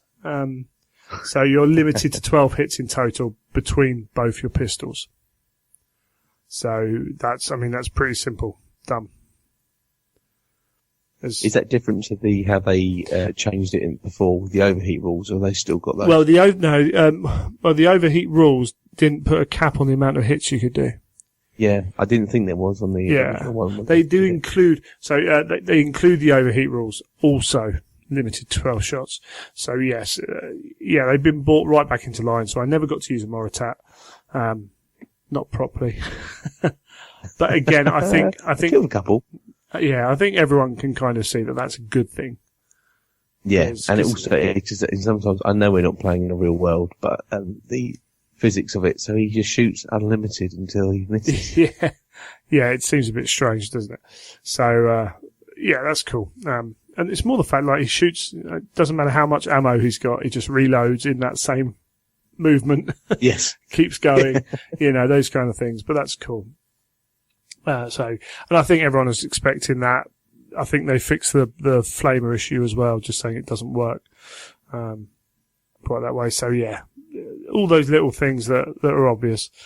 The Legion Command Squad, base squad came down, which Joe's loving because he gets to take them on the bikes and they're only ridiculous points rather than ridiculous +25.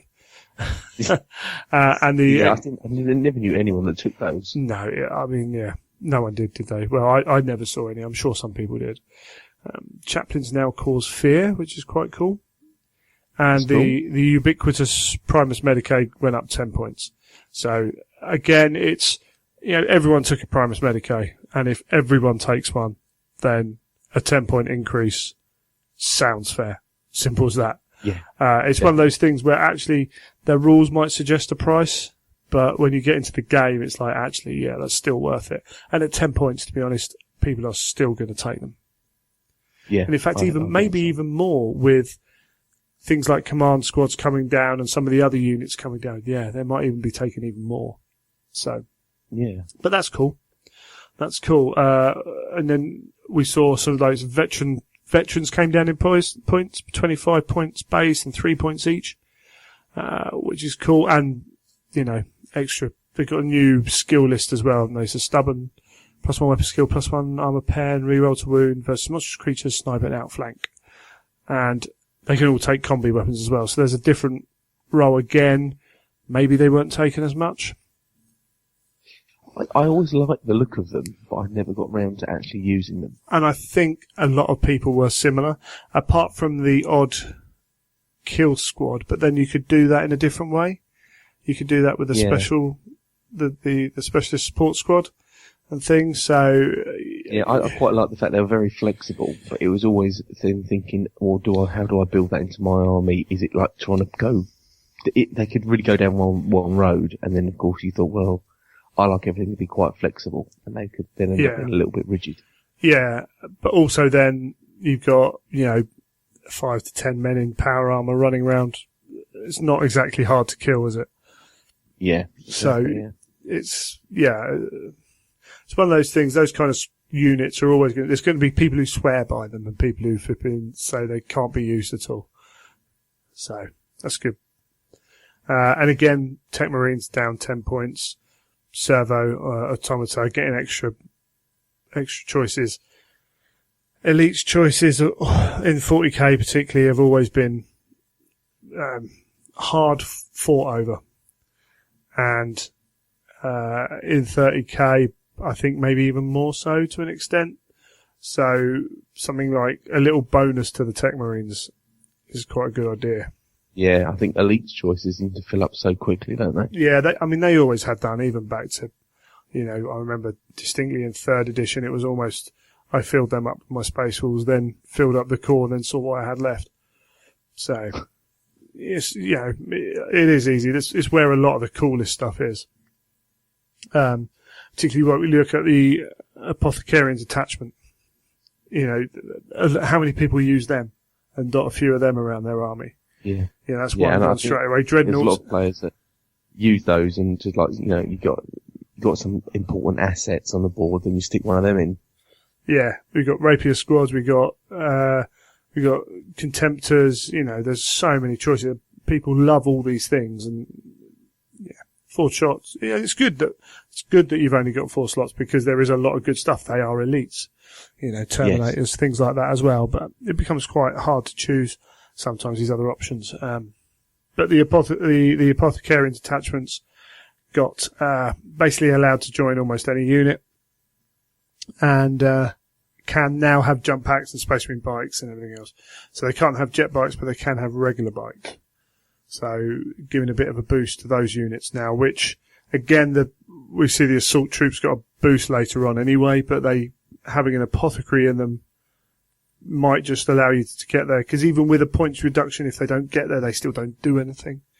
And yes, and there has to be a reason to take bikes over jet bikes. And yes, there are reasons, but it was still again hard to take bikes over jet bikes because skimming Terminators is amazing. Quite frankly, until you drop some Thanatar shots on their heads, they don't like that. That's quite fun. They don't like that. You can re-roll all those jink rolls you made at -1. Dreadnoughts went up an attack as to the FAQ, so just bringing those things into line as well. It's good opportunities to do that. The Volkite Culverins became twin-linked on Contemptor Dreads again. Nice little thing there, because who took them, really? You saw the odd one, didn't you? Because it looked cool. And then the Rapier Thud guns were changed as to Book 6. Again, I probably still think they're a little bit undercosted. I think they do seem like a popular choice. The quad launchers just, again, you spend an extra 30, 40 points on the unit and suddenly you've got, what do you need to kill? Because they can kill it. They've got this ammo, they've got that ammo, and they will just destroy a tank, and they will just... It's about being versatile, isn't it? Yeah, and not only are they versatile, but they're good versatile. It's not like, a squad that can take out a light tank and kill a few infantry, compared to something that can wipe out a heavy tank and just delete a unit. You can't even compare the two in terms of how much worth they have on the battlefield. They're always a problem, and the fact they're toughness 7 as well, because of the guns and all that shenanigans you can do with that.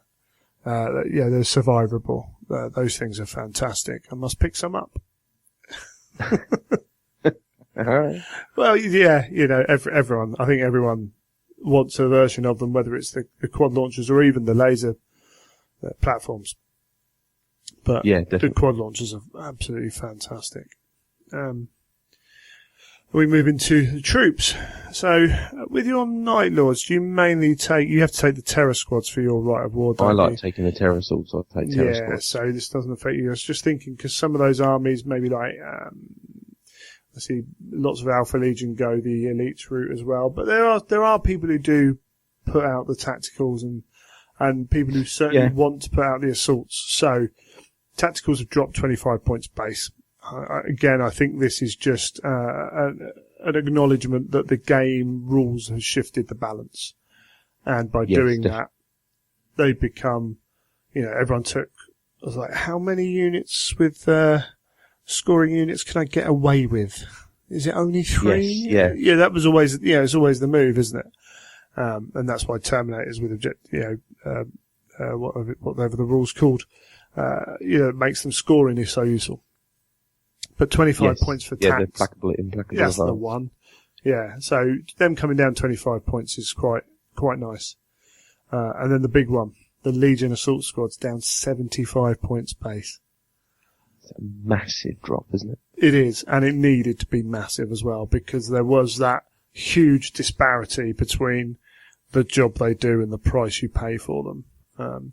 Because it's not only... It's very easy to look at the individual unit, but it's all the options they have as well.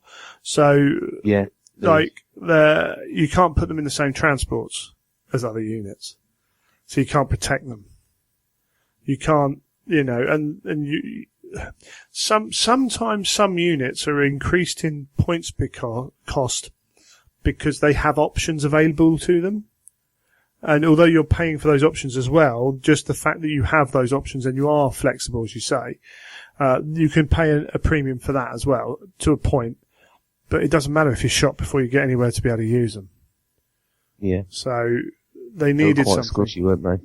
They really are. And I know people have talked about various places that Legion-specific assault squads have been quite good. But again, there's been a huge gap between the Legion-specific assault squads and the basic Legion assault squad. And this means, hopefully, that we're going to see more on the table.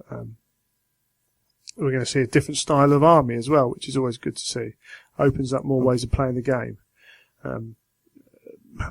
40k for a while, 30k, movement was key, then it stopped being key. In 40k with the Eldar, movement is phenomenal. And so having those assault squads down, having that movement at an affordable price now could really change the way a battlefield plays. So fingers crossed we see a lot of them. I don't know how many people have got painted at the moment for their legions.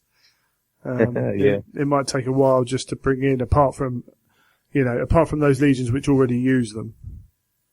It might take a little bit of a while for that to roll in, but it'll be good to see. Definitely. Breachers. So this was an interesting one. So the Breacher squads come down 25 points as base, but every Breacher is 5 points more. So this means... Yeah, weird way of doing that, isn't it? So units of 10 are cheaper by 25 points.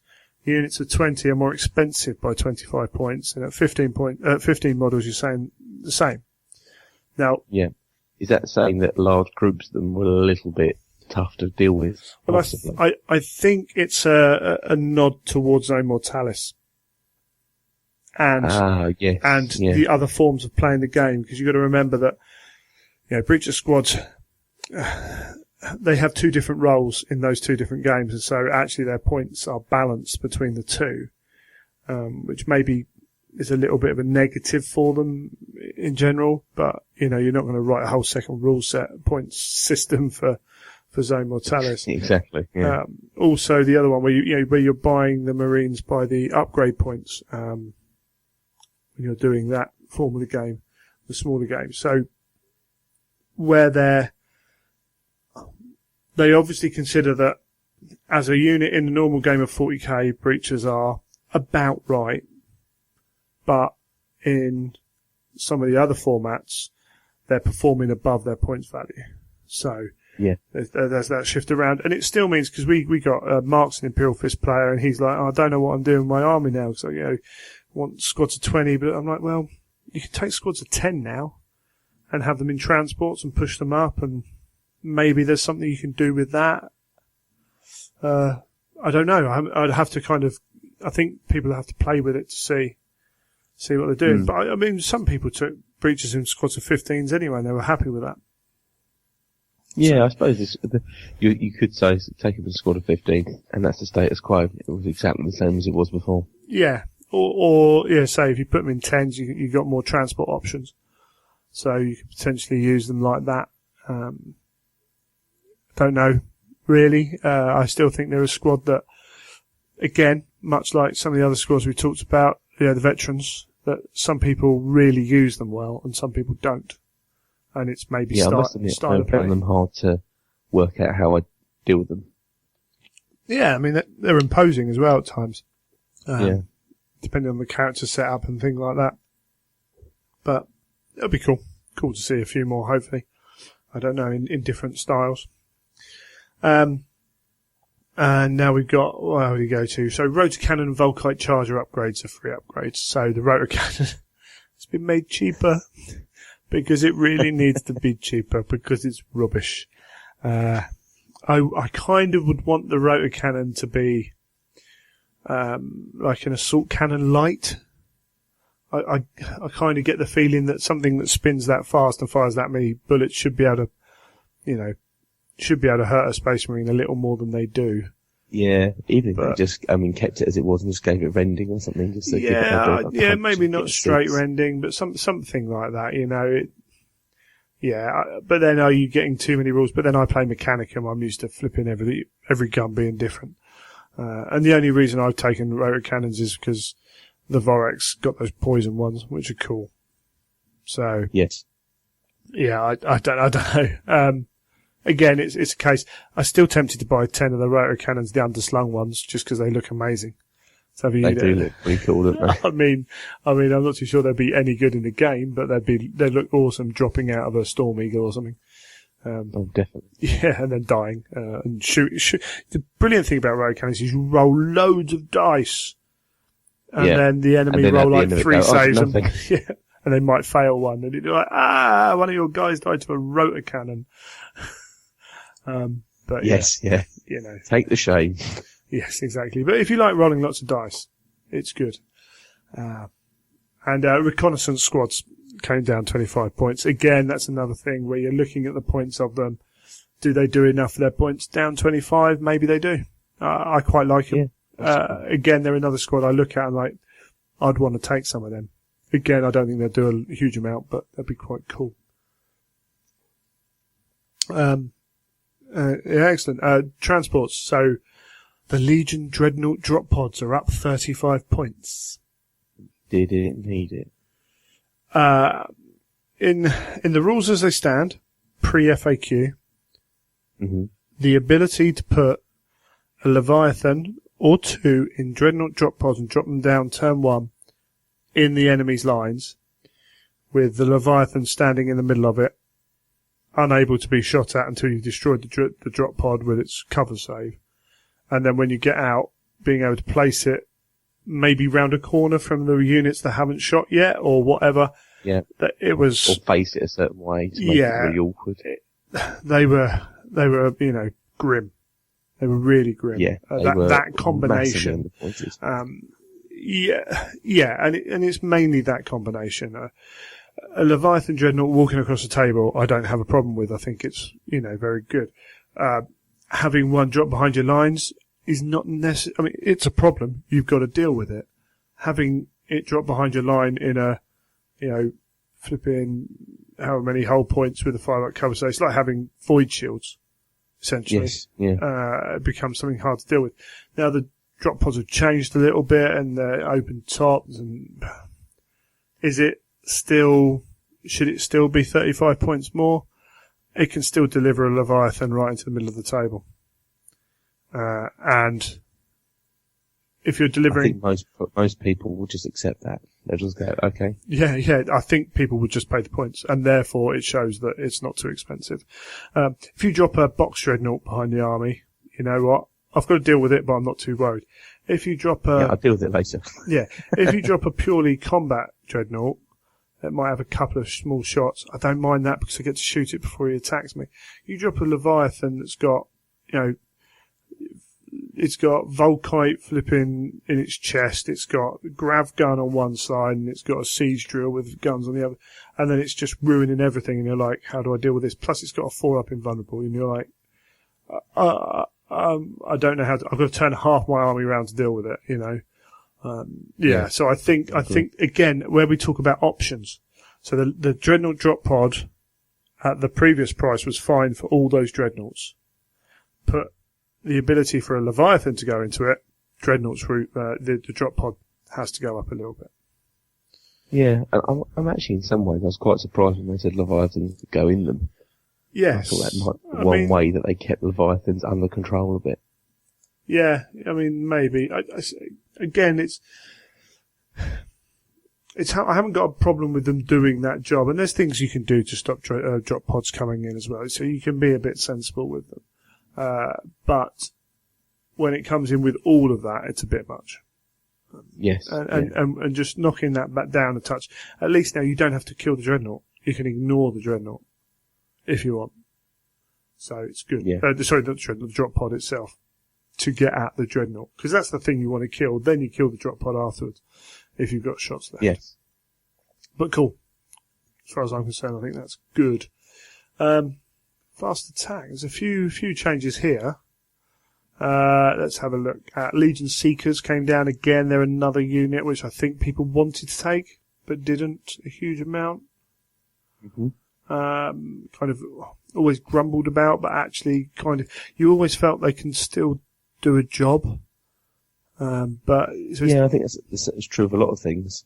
Yeah, you're looking at them thinking, I'm sure these guys can do something, and I know I want to keep them because they're a threat, but they never quite do it to the level that you think. But then the additional Marines, again, another one where the additional Marines have gone up 5 points, so maybe they think they're trying to encourage those smaller units of them, but actually with the weapon loadouts, if you get enough of them, they can be a real threat. So, yeah. It's good to see the Lightning. The Lightning basically got some points increases on some of its weapons, i.e. the ones that are always taken. Yes. I think they could have gone further with the Lightning. Because that is something which just comes in, destroys a tank. Boom. Yeah, the Kraken missiles definitely always a bit of a... Yeah, and it was 10 points each. It's like, yeah. And there's... I know you can take intercepting stuff and things like that, but there's ways of getting around that as well. So it's quite hard to stop them the turn they come in from just aiming at something and well, unless you're me destroying it. So there we go. Tarantulas went up 5 points and lose forward deployment. That's an interesting one. I haven't seen that as being an issue because I haven't seen any tarantulas. I've got a couple on my painting desk actually. I need to get them painted up. But yeah, I can't really comment on that one. Again, we get another drop pod, so Dreadcore drop pods up 15 points. I also think maybe that style of fighting. Again, what can go in a Dreadclaw? I thought that was a bit of an odd one because I felt they were quite expensive, Dreadclaw drop pods. So it can take, it's got internal guidance now. It's a bit safer. And it can only carry regular and contemptor dreadnoughts, so it can't carry Leviathan or Deredeo. But you've still got something that can drop down safely, deliver something, and it can deliver a variety of things. Then it can move off after doing damage as well, as it flies over stuff and pick up something else. There are other ways of transporting troops, but that initial, getting whatever's in there initially to the point where you want them, relatively safely, I think that's worth a lot of points. Whereas you do that in a Rhino, and that's, you're taking some chances. You do that in a Land Raider, that's a lot of points doing that, and it's still going to move up the table. So I think maybe that's true. Maybe that's a thing, and maybe I don't know, but I don't. 15 points isn't a lot really, anyway. that's the kind of thing you can lose quite easily somewhere. One less dude somewhere. Yeah, it just got, yeah. I must admit, I always, when I was buying Dreadclaws, I always thought, oh, these things are so expensive. And then see them go up in points, I think, oh, blimey. They do a lot, though, I think. And I think maybe the points reflect that again, in that they come down, they can move around, they can hit stuff. Means that they're paying for... They're not just paying for the ability to drop in, they're paying for the ability to kill some stuff as it moves, and they're paying for the ability to go and pick something else up as well. And maybe it's not doing every single thing at the same time. So sometimes you think, but you've got to factor in that some games it will be able to just do everything. Yeah, it's an interesting one. Again, I think 15 points. If you take Dreadclaw drop pods, 15 points, I think it's going to make a lot of difference.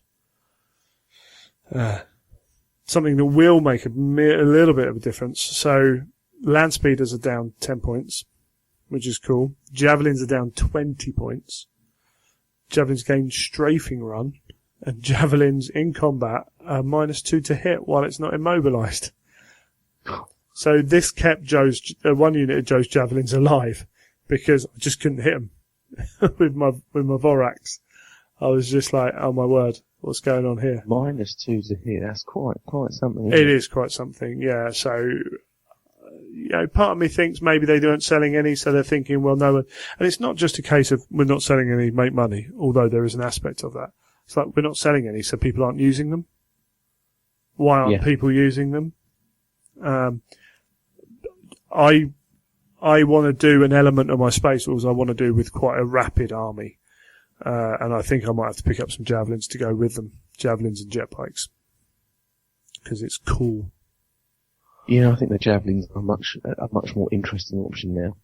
Oh yeah, big point. Big time. Yeah, I might get them. Strafing run's good enough. Yeah, that's a cracker. 20 points down and gaining strafing run is amazing. I think the -2 to hit thing is quite massive, really, when you think about it as well. It means you can be a bit riskier with them. Exactly. Yeah. You can definitely think, well, do you know what? I am going to belt it towards that unit that could shoot me and take me out. So 2 javelins facing a squad with 1 power fist in is thinking, oh, that's a bit dodgy. -2 to hit, actually, that could be worth the risk to just take that. So yeah, it gives you an option, which is really cool. Really cool. Who we support? New jet bikes. So the regular jet bikes with the multi-melter as a basic, and then so 30 points more, only up to 5 men in total, and you can get the Valkyrie or Plasma for cost. So all the squad must be the same. Essentially, this is basically giving you the options for because when you buy a jet bike, it comes with the options. Mm-hmm. So they've obviously just gone, well, we're selling them with the options. Let's put a unit in to make the most of them. Which is sensible. Which means you can have a really quite tasty little anti-tank squad of a few jet bikes in there. Or, plasma. I quite like the idea of plasma, actually, for the big Terminator armies, things like that. But the only problem with the plasma is you can't then jink and fire them. And a real boost for the jet bikes is that jink roll. So, particularly if you're playing White Scars. So, Plasma's a little bit of a riskier option, but just the melters themselves is pretty cool. What you can also do with that kind of speed is you can engineer having a character at the edge of a squad, and then you can hit him with 3 or 4 melter shots, and he's praying for those lookout sirs then, isn't he? Yeah. Because definitely. No one likes getting hit by a strength 8 weapon. What should we go for next? Predators. So the Plasma Executioner turret went up, which again, I really liked the 3 Predators with the Plasma on top. I thought they were pretty hard. Mm. Did you ever take them? Ever taken any? No, I've never taken them, and I haven't actually come up against them. I've come up. Luke's Alpha Legion used them, and they were always a bit of a got to try and deal with them somehow. And because they're a squadron, in certain circumstances that works for you, and sometimes it doesn't. But yeah, and I saw one of the Iron Hands players at the Throne of Skulls use them against me. They were outflanking ones. Yeah, that was fun. They just turned up and pointed at a unit and just annihilated it. Absolutely annihilated it. So it's good that they've gone up. Sounds good. Yeah, it does. It's good that they've gone up, not a huge amount, but not on top of it. So the Predators with the other options are still there. That's cool. Yeah, definitely. And then we see, again, a rebalancing of what's being taken here. So Land Raider Phobos is down 25 points and the Proteus is down 20 points. And the Achilles can take the thud gun, the quad launcher ammo, the same as the Rapiers at the same price. It's got more options. So basically the Land Raider chassis have all come down because everyone I was surprised that the Phobos came down in points. Everyone takes a Spartan. I know, I mean, I've got a couple of Phoboses, but I mean, I thought they were pretty good for what they are. I mean, look at them. I can understand what you're saying about everyone taking a Spartan. It's, you know, a Spartan does, the problem is the Spartan for a few points more, which is a few points more, let's be fair, but it has the extra protection, it has 2 sets of, you know, double las cannons, and extra hull point, and extra carrying capacity, and, you know, it just does everything. So, yes, some diehards would take the other Land Raider options, which is cool, but it's hard not to go, well, I might as well just pay for the extra points, because the Spartan is somewhere where you don't lose the extras. You can still charge your Terminators forwards whilst shooting stuff out the sky, because you're re-rolling your misses, you know? You're not losing a lot by doing 2 jobs at once. Yeah, and I must admit, I thought the Proteus was always the tricky one to take, because it is so limited in its uses. Yeah, and even then, I do think you'll see a few more of the Phobos and the Proteus, but even then, the Spartan's gone up 10 points, and the Flare Shield's gone up 20 points. But I still think people will go for the Spartan over a lot of the time, because it can do everything. It can sit at the back of your board. You're talking about, you know, there's a big points difference now between the Phobos and the Spartan. Yeah, there is. But, yeah, I think people will still go for it because of how good that Flare Shield is. Yeah, the Flare Shield. With the current vehicle rules, if the vehicle rules suddenly change in a new edition, then you might see everyone suddenly change their mind. Yeah, I mean, the thing is, if you're in a game where you don't need it to take your Terminators up the table, then it sits back as as tank support. And then it's really hard to kill. So, it can do all the jobs, as we say. Once it's dropped its troops off, the amount of times it goes, right, what am I after now? And, the Spartan just does it. People have become very good at taking them down, but you generally have to have something to like my Mechanicum specifically is looking at a couple of units to do it, and if they don't do it, I'm in trouble. And this is why a lot of people take... Yeah. What do I use? Like my Grav Haywire. It's always fun. A bit of Grav always sort of mucks up a Spartan, doesn't it? Yeah, it does when it's got Haywire, and it's pretty hard to miss when you're ballistic skill 5 and putting the templates in the middle of the tank. But yeah, so I still think that the Spartan gets taken a lot anyway, which is cool. Sakaran's gone up 30 points. Again, it's a very popular tank. And particularly, just both versions of the Sakaran are really good, I think. I think they are. I quite like it because I love the look of the tank. It feels very 30k, doesn't it, as well? So, I like the fact that lots of people take it. Yeah, and I think lots of people do take it because it looks good as well. Yeah, so, it's a win-win, that tank, isn't it? Yeah, it looks great and it performs as well. Yeah, we'll do the Charybdis down 25 points. Needed it badly. Yeah, very expensive for what it is. Yeah, again, that's something that maybe didn't have the versatility of some of the other stuff. But, it's cool. A Whirlwind Scorpius can take pintle-mounted weapons. It needed some help. My goodness, those things are good for their points. I don't really know. I'm surprised they didn't go up a few points, actually. because they are vicious. That's one of the things where the 40k player comes to 30k player. Oh, you got Whirlwind Scorpius. Cool. Yeah, no worries. It does what? Yeah. When they fire it for the first time, that's not a whirlwind. No, it's a Whirlwind Scorpius. But that's nothing like a whirlwind. Yeah. Yes. Why did they reverse engineer a Whirlwind Scorpion? Well, they lost the technology, didn't they? Something happened. Yeah. Completely. Yeah. The Malkador. So this is the Malkador as the heavy support now. So at 25 points less, it can fire its full ballistic skill main weapon before or after moving flat out, which is quite nice. And yeah, it's got loads of options. Can't really comment about it because I've never really seen it, never really looked at it too much. But again, it's one of those things where I suspect they weren't selling any and people weren't using them. Yeah, yeah, it's probably a fair comment. And I've already seen people starting topics about, I want to buy a Malkador, or I've had a Malkador sitting around for ages and now I'm going to paint it. So it's obviously having the desired effect, which is cool. And then the final one in the heavy support, because again, it's another section where a lot of points are spent a lot of the time. The Deredeo. So the heavy las cannons, strength 10, AP2, heavy 2, exoshock las cannons.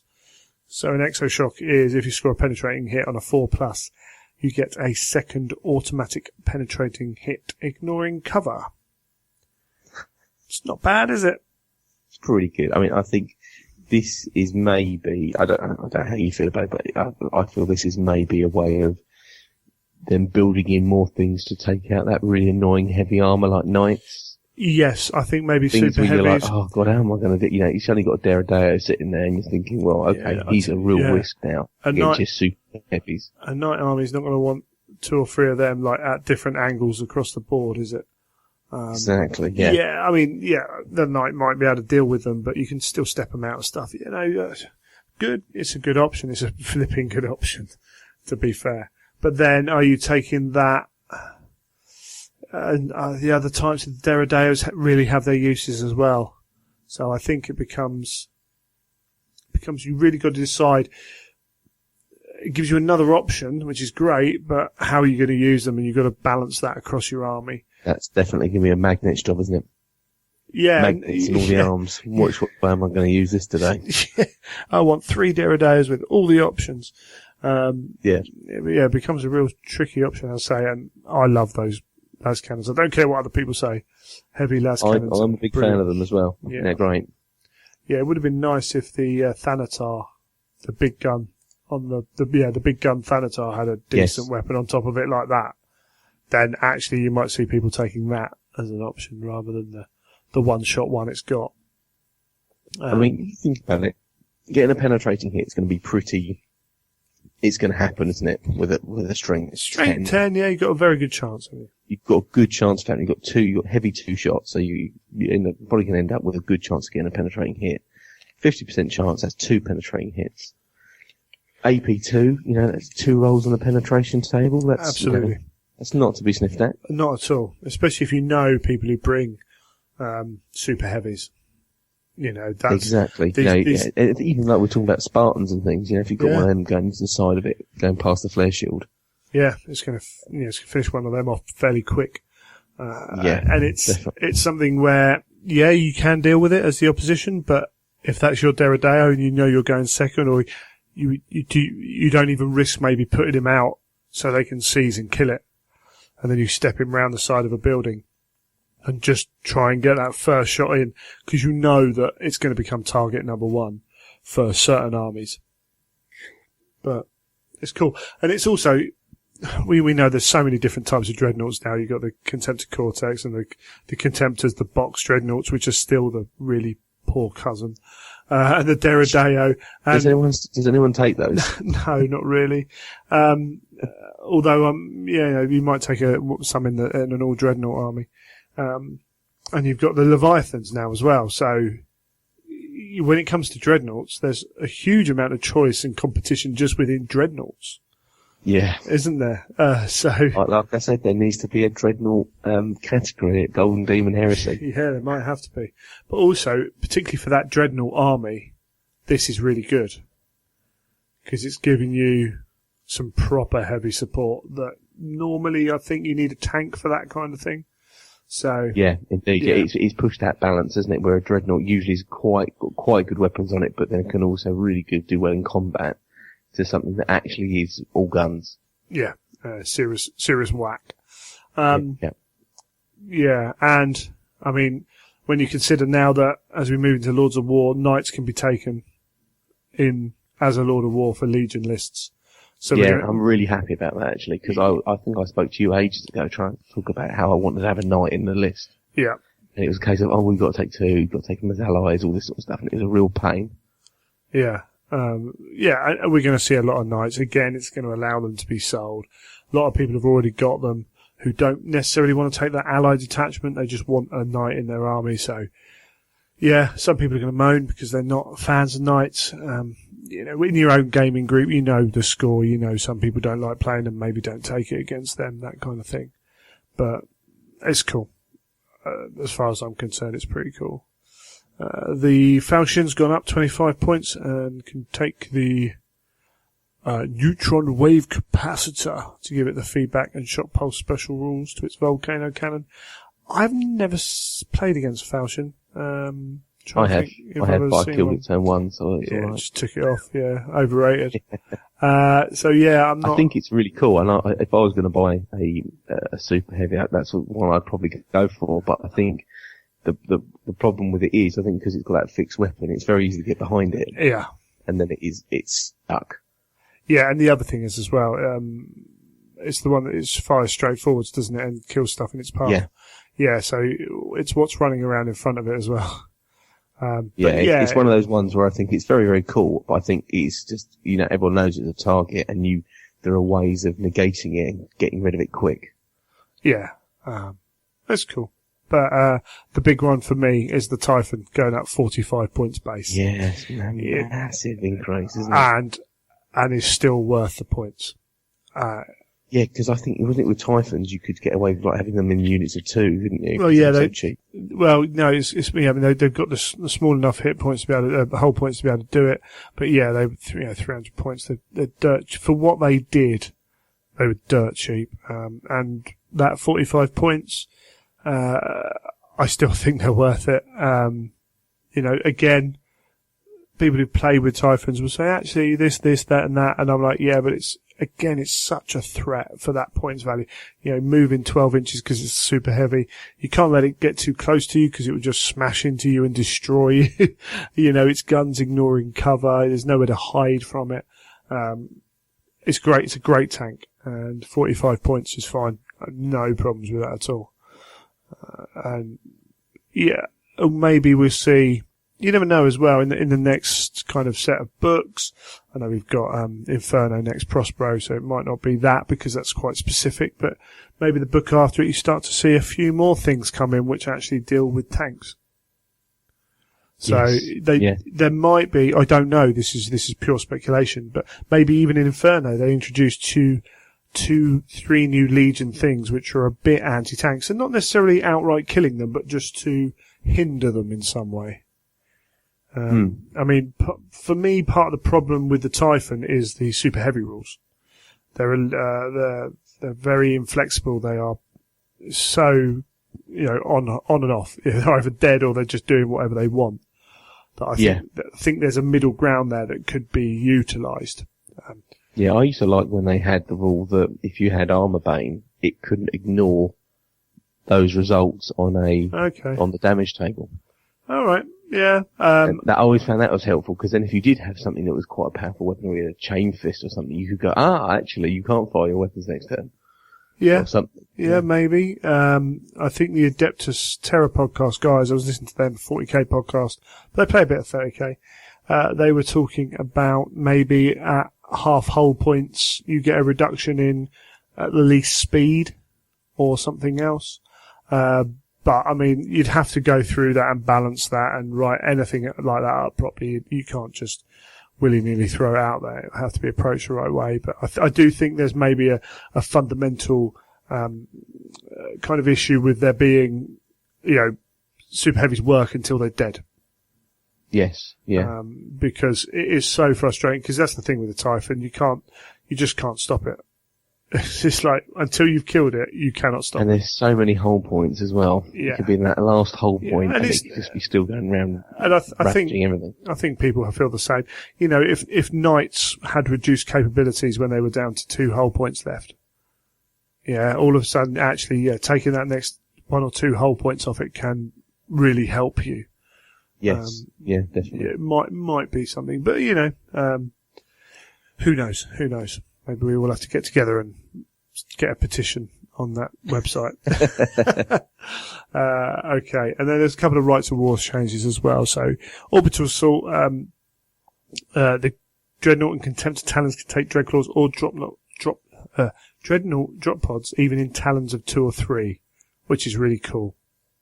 Yeah. So yeah. if you're going Orbital Assault, you can drop 3 Dreadnoughts in at once, which is kind of scary. And even worse, Rapier batteries can take drop pods. Yeah. So you can still take your Rapiers in your Orbital Assault. It won't hurt you. Pride of the Legion. Majority of units in the list must have the Legion Astartes special rule, which in effect is more infantry than vehicles, which is good, because that's maintaining the fluff behind that a little bit, I think. And and what it's doing is it's not going, right, I'll take Pride of the Legion because I want to take all tanks and I need at least as troops as possible and they have to survive.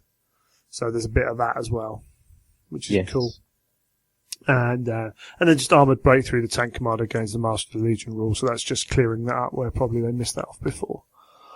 But that's going for a say. Once again, thanks to Garrow for that. I think overall good.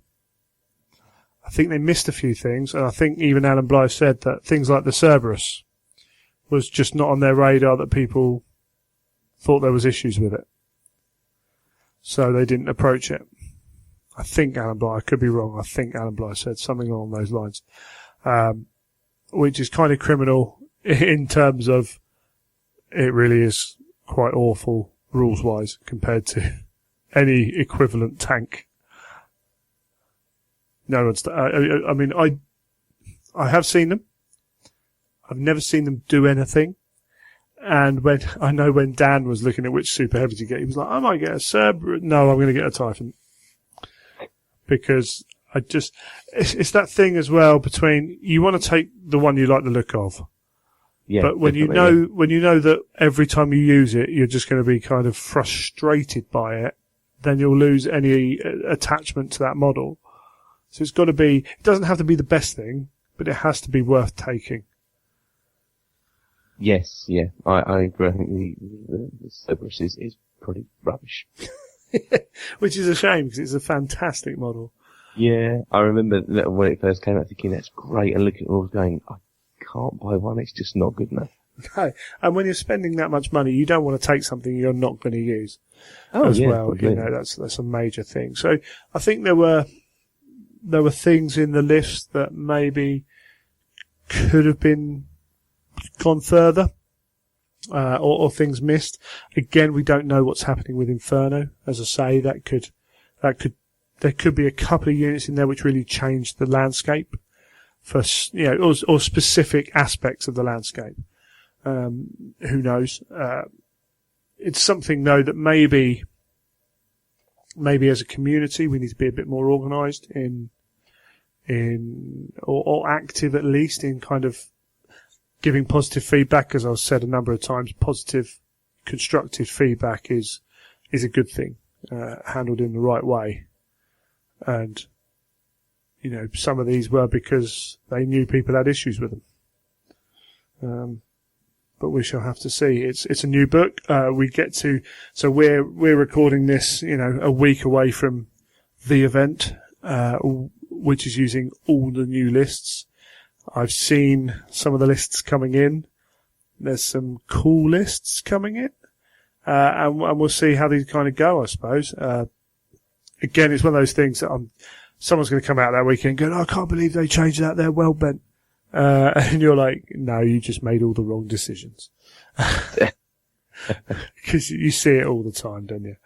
You're like, I can't believe that you can't kill that. And I'm like, well, yeah, you didn't put any of your guns in the right place to kill it. But, you know, sometimes you do just have those games where it's like, no, my army struggles against that as well. So, I don't know. It's exciting times. Indeed, definitely. Are you ready? Is your army list ready? No. New army list. Has it changed your Night Lords around much, or did you not use a huge amount? Well, I didn't have time to get my Night Lords done, so I thought I'd reuse my Iron Hands. But the problem I've got is the Pride of the Legion rework completely destroys the list. Does it? Because it can't work anymore with Pride of the Legion. Because you're being really cheesy. No, I just like some units of Terminators, but then I like loads of Dreadnoughts. I just like tanks. I like tanks and Dreadnoughts. Tanks and Dreadnoughts. Okay, so you're going to have to play around with that then. Completely, yeah. I think they did it just to annoy you. Oh yeah, no doubt. Excellent stuff. Okay, we'll leave that there. We'll come back and we'll close the show out.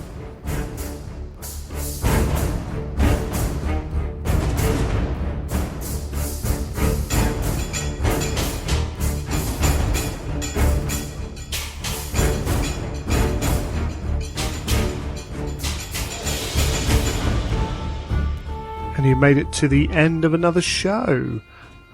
So there's a few little things we probably should bring up before we go. First off, there's a hashtag about. There is a hashtag about. There are two. Yes. So I think this was not so long ago, but obviously I've used a lot of Instagram, and I think they may be looking at how they can utilise Instagram. So they've put out a couple of hashtags to put on your Instagram, and I think it's Twitter as well.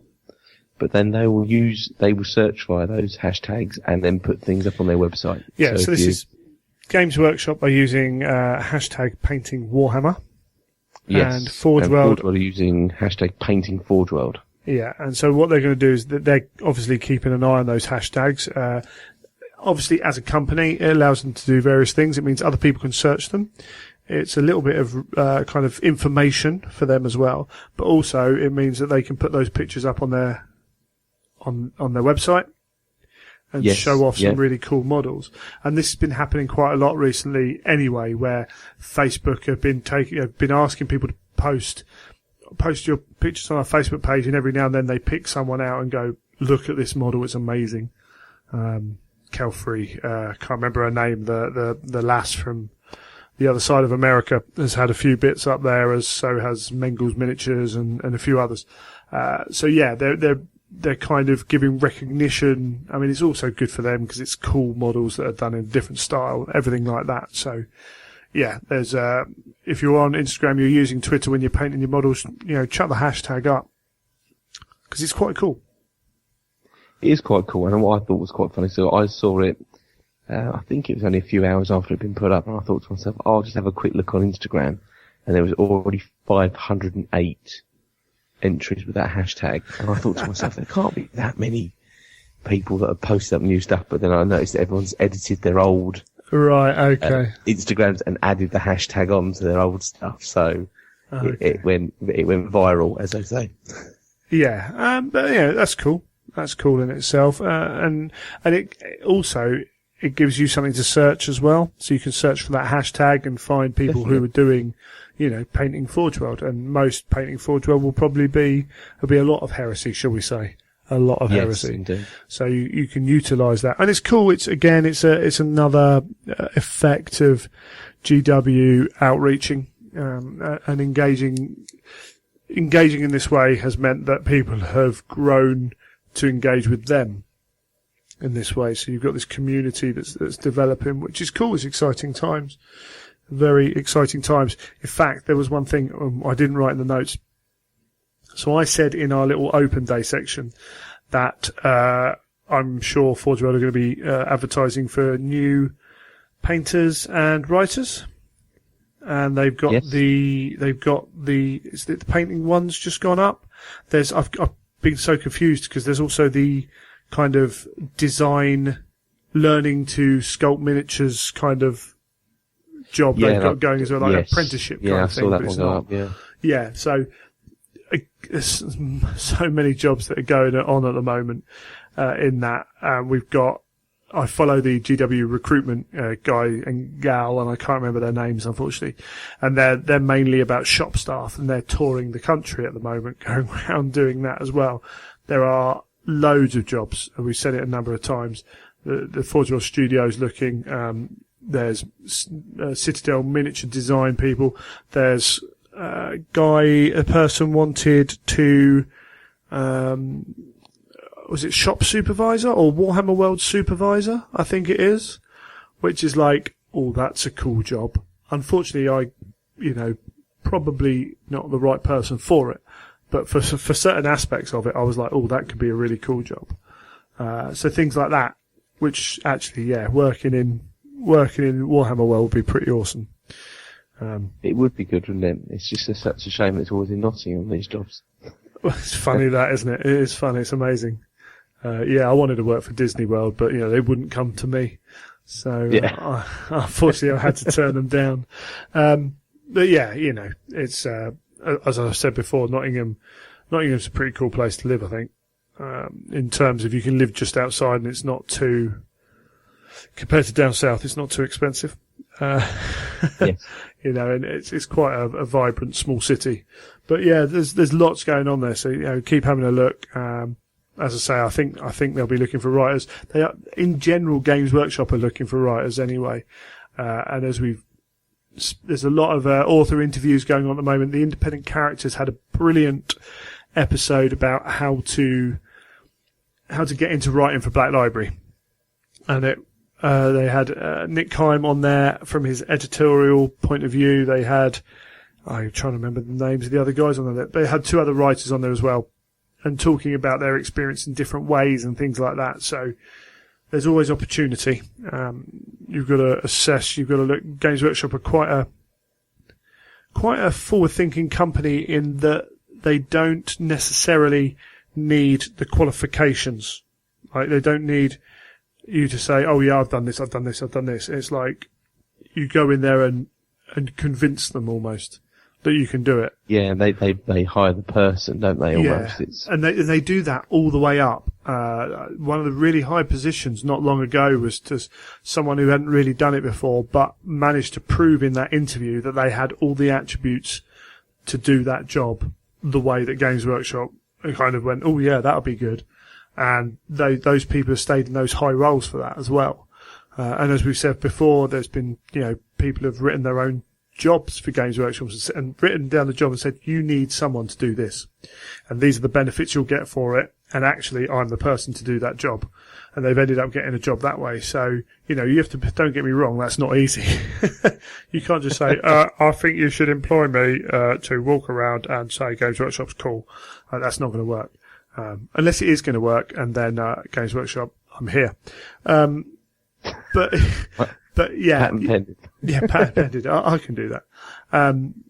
So you can go maybe, like, I must admit, when I was talking about doing it, and people in Forge were like, well, apply for the job. And I'm like, well, yeah, unfortunately, I can't sculpt, I can't paint well enough or quick enough, to be on the painting team, and my writing skills are lacking. But there's nothing to stop me just because I haven't done these things. If I could write, or I believed I could write, then I would go for a writing job. But I honestly know that I don't have the skill set to be able to do that. Which is a shame, but that's life, isn't it? We're all good at certain things, apparently. Exactly. I've always wanted to get a painting job with GW, but I know that real life means that I can't because I live in the south. So it's just one of those things. Yeah, that's it. And it all depends on how mobile you are and everything else as well. But again, that is life. We are going to be passing over. I'm going to be taking the summoning model that we had the vote on, which ended up as the word bearer, to the event to hand over to Neil. And Neil is going to attempt to fit this into his schedule. And as we know, Neil has his targets for his painting competitions. So yes, indeed. It may take some time, but it will be done, and we will be giving it away on the show. Kind of need to work out an idea for a competition. So if you've got any ideas for competitions, send them in. Because we're not. That isn't a competition. No, it almost could be. In fact, I might even, you can win the model. it won't be for the model, but I might even give away a small prize for the best kind of answers for those ones, or the one we use. I might have a CD or something laying around that I can give out. So, yeah, we'll say that you'll get something. No promises on what it is, though, just because I haven't had an opportunity to look at what I've got. But in saying that, if you've got any ideas for topics for the show, anything you want discussed, we've had a few. As I said, I want to leave the painting alone for a little bit because we did have a real binge of it. We probably should have spread that out a bit more, but hey, we've done it now. Next show will be, fingers crossed, will be all about the event and what went on there and everything else, and not just it wasn't the event cool, but getting into talking to the people there. As I said at the start of the show, hopefully there'll be loads on the social media. And we'll direct you where to go to get more information. I'm going to try and get as much done online over the weekend as possible, because I think that will be quite cool, quite interesting. We're up, I think we had a couple of dropouts. We're, 54-ish players, which is cool. I'm still really happy with that. There's going to be, so what's that? That's 3,000 points each with 54 players. That's a lot of points. It's a lot of points. Yeah, which is cool. Just before we go as well, because we've done the news slightly differently in this episode with the recording, we did get some more bases. So we talked about the 40k bases, and now they've released some Warhammer bases. But the beauty of Warhammer is... I think we said at the time that they probably were going to do that. Yeah, I mean, put two and two together. I'm surprised it happened this quickly. And I think maybe certain aspects of GW are backing themselves a little bit more to say, no, this will sell. Whereas sometimes they've been reticent to jump into, particularly the fantasy market. So we've got the Shattered Dominion board, a Realm of Battle board, and the bases themselves. And I just happen to have some Stormcast that need some bases, so I'm buying into them. Which are cool. Again, it's similar price system to the other one. There are more sizes of bases, I think, in Age of Sigmar, so they like packaged together, which is, it's just fine. You can always sell your spares on to mates or whatever. But the Realm of Battle board has no hill sections. So there's a video, there's a number of videos. There's 5 videos for how to paint it in different styles. So we've got Sylvaneth, which is like the wood elves, Nurgle, Zinch, and a couple of others I can't remember, which are really cool, give you some ideas on what you're doing. And that's Duncan, painting away as he usually does. But also there's a 2-minute video of him just getting it out and moving it around, just like, here's how you can lay your table out, but it's all silent. And then he packs it away into the box it comes in, which is like a hard cardboard box. So it's 2 foot by 2 foot, and it's about 4 inches or so deep. And then the lid shuts, the handle pokes through, and there's your Realm of Battle board in this not big area. And he slides it in the video there somewhere where there's a coffee table. He slides it under the coffee table out the way. Now the problem with the old Realm of Battle board was you had this big canvas carry case for it because it had all the hills, and so it was, well, frankly, it was a pain to put anywhere. We had one at the club. I think we might still have one at the club, I don't know. But no one ever wanted to get it out. You'd be trying to find somewhere to put it that's not in the way of everything. But having that 2 foot by 2 foot, you could slide that under your bed. You could slide it, down the side of the couch. And it's not in the way, which is really cool. Very handy. Yeah, so, GW, we know White Dwarf's going to a monthly schedule. I don't think they'll move off this releasing something every week, because I think it seems to be working. Pre-release up. I thought they might move away from that a bit now. Yeah, they might. I don't know. It going to monthly, maybe, I don't know. But I don't think White Dwarfs. I think there's an element of everyone knows what's coming out 3 days before it comes out anyway. The pre-release comes out, so they're aware of that. And in fact, more than once now, they've then put the video up straight away that the leaks have come out to go, well, it's out in there, we'll put it out. Also, I think the pre-release week, that short term, that constant something's out means, frankly, I've been looking most weeks at something I want to buy. And I think that's working for them. But, I mean, I don't know. I do know that the financials came out, and there's a load of chat about, it's the doom of GW yet again for the it's the same every time. 39th year in a row. They're even closer to being bought out by Hasbro. Frankly, the company's still healthy. There are issues they're still turning around, maybe. The distribution of their profit is maybe not where they want it to be, but their licensing's doing very well, and I can see that going even bigger. We've got Dawn of War 3 coming. We've got other computer games coming. They went to America to talk about licensing other products. We've got those clothing lines that have come out. We've got their license. You can get notebooks now. Third party have a license to do notebooks with Imperial stuff on it, which is cool. Yeah, make comic coming out soon as well. Got comics coming out. I mean, who knows? All the board games potentially. There's so much stuff going on. It's fine. But there was the clear note that Age of Sigmar is selling more than Warhammer was doing for its last few years now. So Age of Sigmar is a success when compared to Warhammer. Has it still got a way to go? Probably to where they want it to be.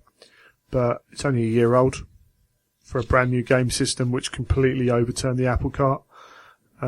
And you might be thinking, what's that got to do with Heresy? Well, it helps GW be a healthy company. So when Age of Sigmar is doing well, that means 40k will do well, which means Heresy do well, and the same for all of them. Yes, definitely. It allows them to expand, so that's really good news. And people can read the financials. The one thing GW do is they pay a big dividend, a decent dividend out to their shareholders, which is always, it's well received. That's the fact they continue to pay a healthy dividend shows they're doing all right. And also they invest a lot of money, and they're still in this process of investing in their shops, which has been going on for a few years now to get the right balance of one-man shops and multi-people shops they're looking at in certain locations, things like that. So there is a lot going on there. And again, it's quite interesting because they do write down their 5 biggest potential problems. And always at the top is staff, hiring or keeping staff of the right mindset. And it just shows you how much they value and know how important these staff are to their whole business. Because a bad manager in a shop, particularly in a one-man shop, could ruin a one-man shop. Oh yeah, definitely. Imagine Croydon store if no one liked the manager. You wouldn't go there. Exactly. You'd buy online. You wouldn't go there, and then they end up having to close the store because it's made no money in 6 months. Because everyone's been buying online. That's not healthy. That means less people are walking past, seeing, all those kind of things. So, it's interesting. As I say, everyone who seems to comment on it seems to have an ulterior motive. I mean, people will probably say, I do, because, I want it to do well, but, it's not ideal, but it seems to be healthy. And that's cool. And we're almost done. The campaign weekend was announced. So this is a Shattered Legions, the book, 6 missions, the cool missions, the weird missions, later in the year. I think the Heresy weekend, is going on this weekend, actually. So we have a weekend of release, should I say. So last weekend of July, we have an event up at Warhammer World, and the tickets go on sale there initially before being released. So it'd be interesting to see how many go before they're even put online. Cause, I think so. Yeah. Yeah. But, there we go. I think that is it. I think apart from remember to buy fat mats. So there's lots going on in this end section. I do apologise, but if you do want to buy a fat mat, get in touch. The list is up on the website. You can go and find that out, and you'll be able to see pictures of them all in action as well. the weekend. Indeed. Brilliant. So if you want to contact us, you can get hold of me at greg@theimperialtruth.com. And I'm Neil at theimperialtruth.com. Or if you need some more instant gratification, then it's Child of Fang on Twitter or Imperial_Truth. Yes, and I'm on Neil at Neil Paints or at Neil Paints on Instagram or Twitter, so you can use. I've got one easy name to remember. Yes, whereas unfortunately I haven't. And with I would like to say as well, David Witek and I recorded another episode of After Illinois after a very long break. So if you are interested in that show and you've missed that, then that's up. Which means I've now got another Twitter and Facebook group that's active again. Hasn't been active for a while, so that's I really should have organised it better. But I wasn't thinking at the time of having multiple shows and everything else. Oh dear, it's all good. Brilliant stuff, Neil. Thank you very much for joining us. No problem. He's quiet because he's busy painting. We know Busy that. painting. Busy yes. painting. Deadlines to hit. Yes. Excellent stuff. You have been listening to The Imperial Truth.